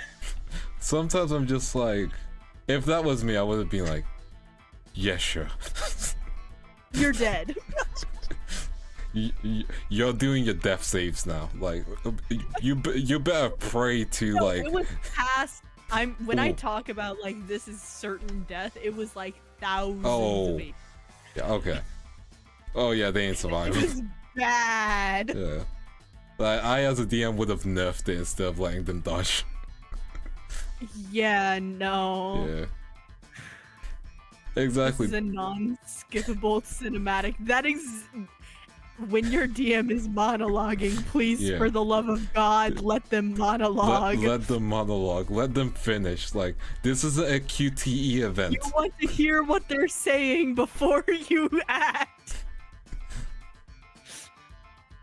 This is a moment for you to be like, okay, and I interrupt the monologue. Like, I get it, monologuing is a joke. It's a meme, but it has a point. There is a reason we do it. Yep. Exactly. Let your DM cook. Exactly. Exactly. Oh, it's an experience, DMing. It's a fun experience. But it's also an experience which comes with, like, you know, it comes with its own trials and tribulations. But it's rewarding at the end of experience from playing too. Yes. Yeah. Yeah. It's just, I mean, once you're a DM, you never get to play Exactly. again. Like, here's the thing, I've gotten to a point where I prefer being a DM. Interesting. I mean, I do too. I like crafting things. Yes. I don't like having to think about things and solving things. Yeah, no, I fully agree with you on that. Providing the experience. Like, it's that thing of like, when you're a DM, when you have the DM mindset and then you're told to be a player, you still got that DM mindset, so like, you're thinking, okay, what's all the information I got?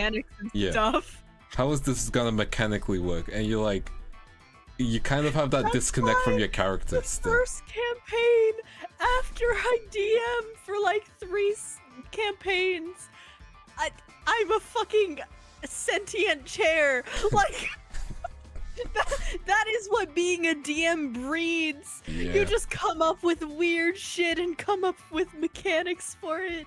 Yep. And your DM can't say no because you're also a DM and you can justify things. It's horrible. I remember, okay, like, I remember in one of the campaigns I was in, my character got this prosthetic arm which had a hidden blade in it, yeah. And when you're a DM, you're like, okay, I have these two things. Let me make a character who has a arm with a hidden blade, yeah. So I spoke the words, yeah, can I cut off my arm? You know? And your DM's like, what? Yeah. I was allowed to. That was the surprising part. I mean, what's your DM gonna say? No, you cannot cut off your own arm. Yeah, but I should have had that suggestion in my mind. It's what happens. It was like, you're just crafting an Have you or NPC. anyone you know been personally victimized by having a DM mindset?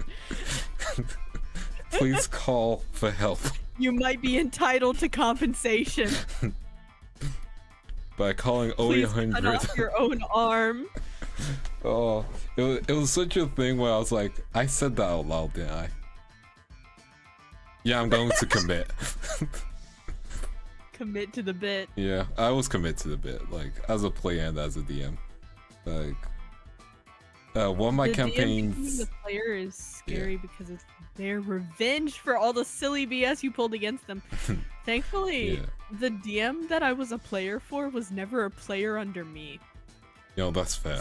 I didn't get that experience. Oh, it's like They just had to deal with my player bullshit and as opposed to my DM bullshit. Yeah. Also, I need to quickly BRB. Okay. Are we going to a BRB screen? I don't know if we're on a BRB screen. I'm just gonna talk. I'm just gonna talk as if we're not on a BRB screen, just in case. How are you, chat? So, how many of you guys actually play D&D, and how many like are just D&D hopefuls? Do you guys have like any questions about beginning D&D? Welcome back. I wasn't sure if you went to a BRB screen or not. No, I did not. Been a forever DM for about 6 years now. Hey, congratulations. Oh, thank you for your service. Yeah. We're about the same when it comes to that, because for me, oh god, it's been 10 years. It's been 10 years. I'm on the 4-year grind. I play in D&D every week and have for majority of my life. That's Nice. so cool. That is cool. I love that you have like a group that you can do that with, because so many groups fall through. So many groups fall through. It's like, I get it because people have lives, you know? You either have a group that falls through after like 4 months or something, Yeah. or you have a group that is literally a lifetime game. Yes. Like you play it like once a year and everyone meets up. Yes. I am a table resident Tabaxi player for 3 years. Tabaxi are so silly. Tabaxi are fun. Silly little cat woman.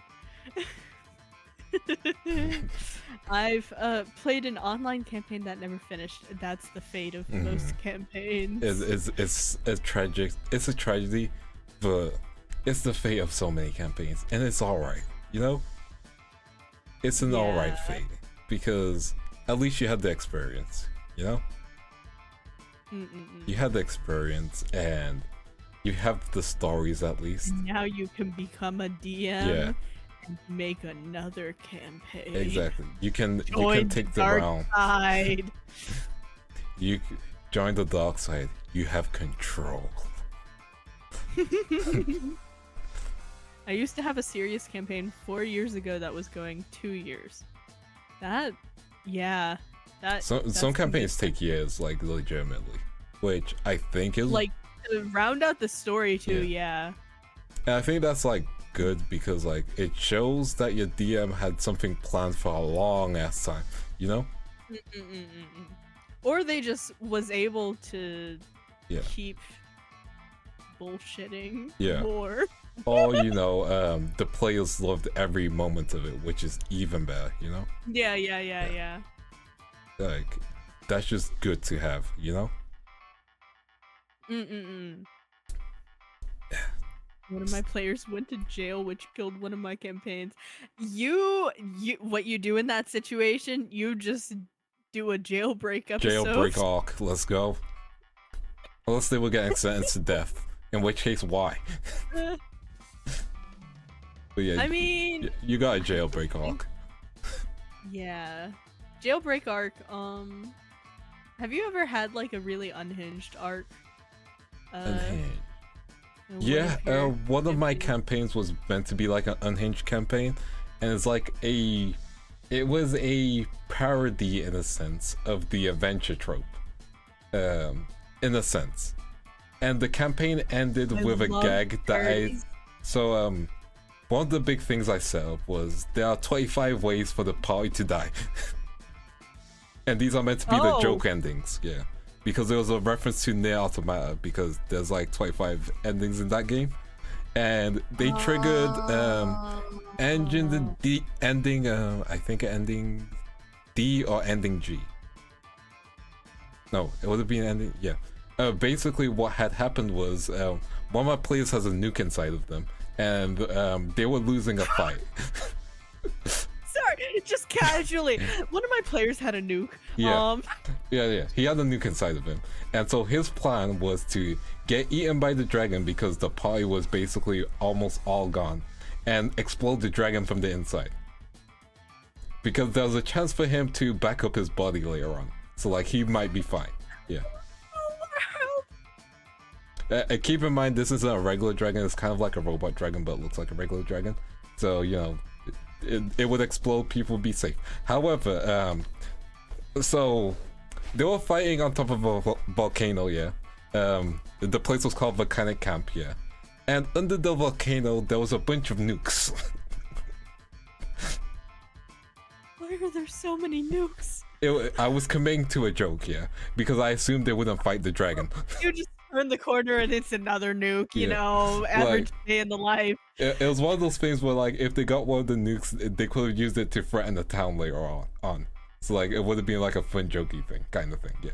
But, give me a second.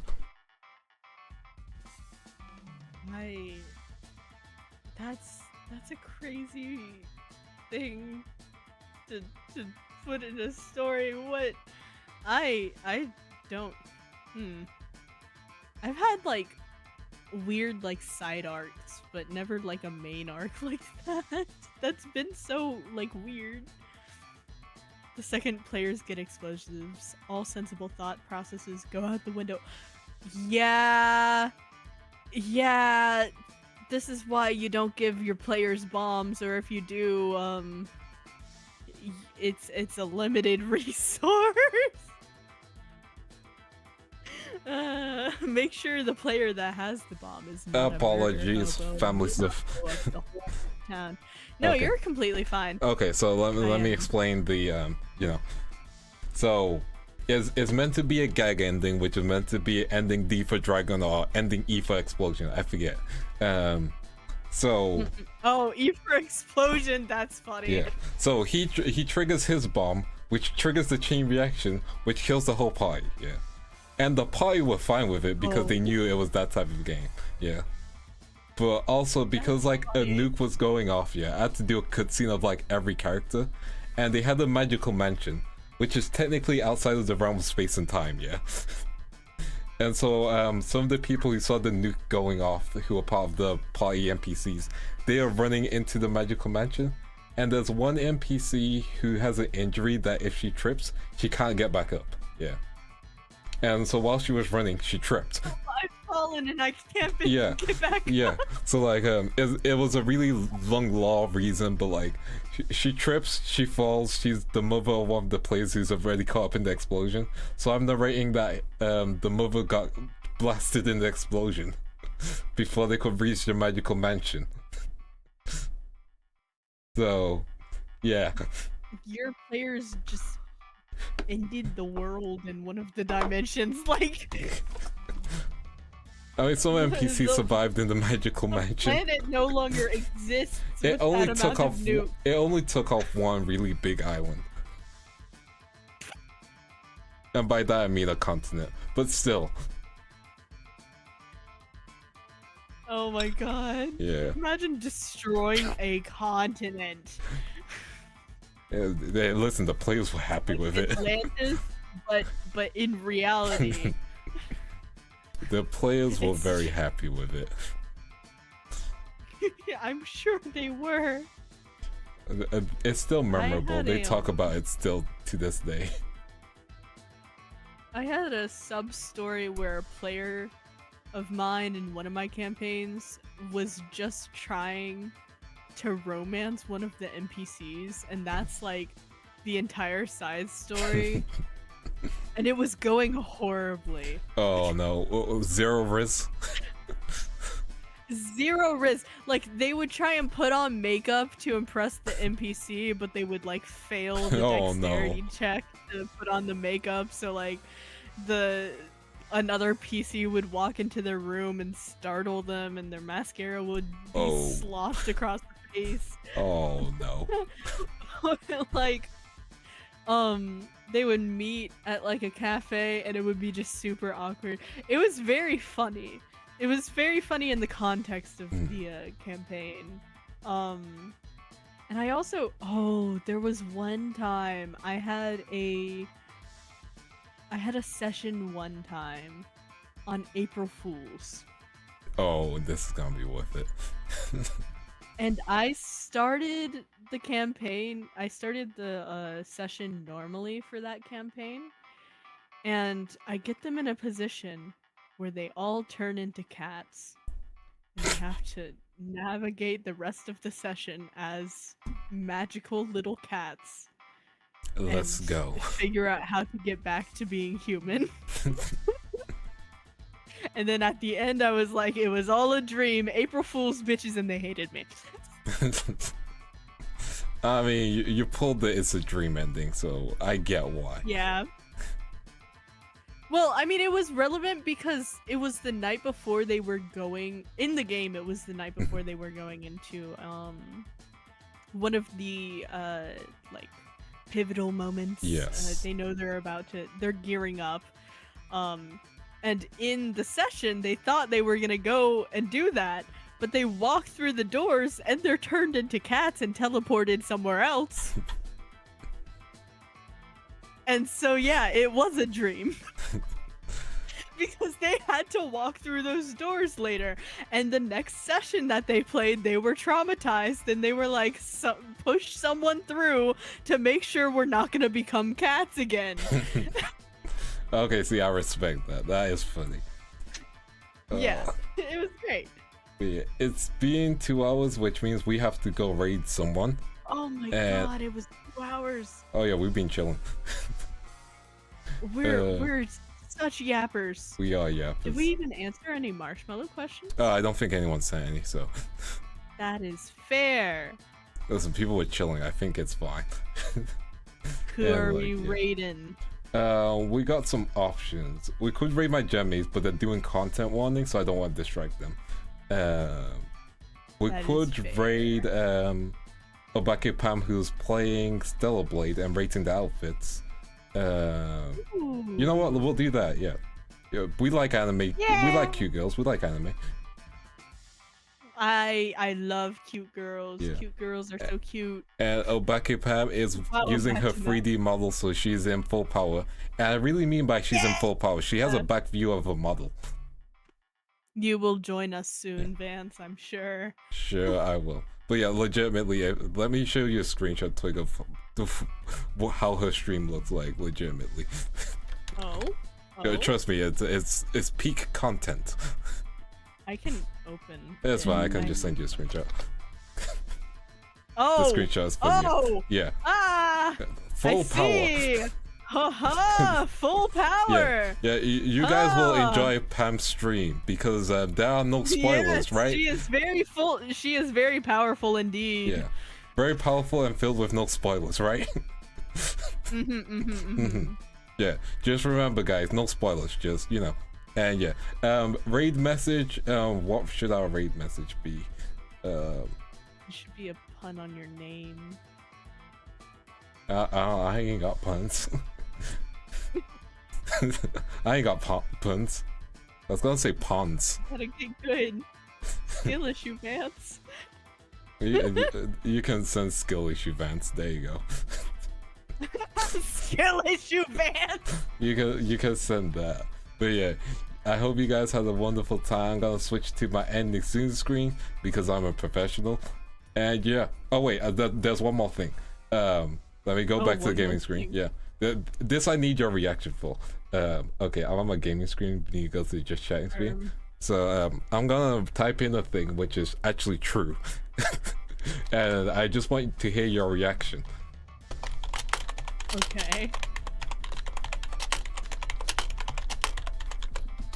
There you go. Huh? And I think with that I can end stream. Huh?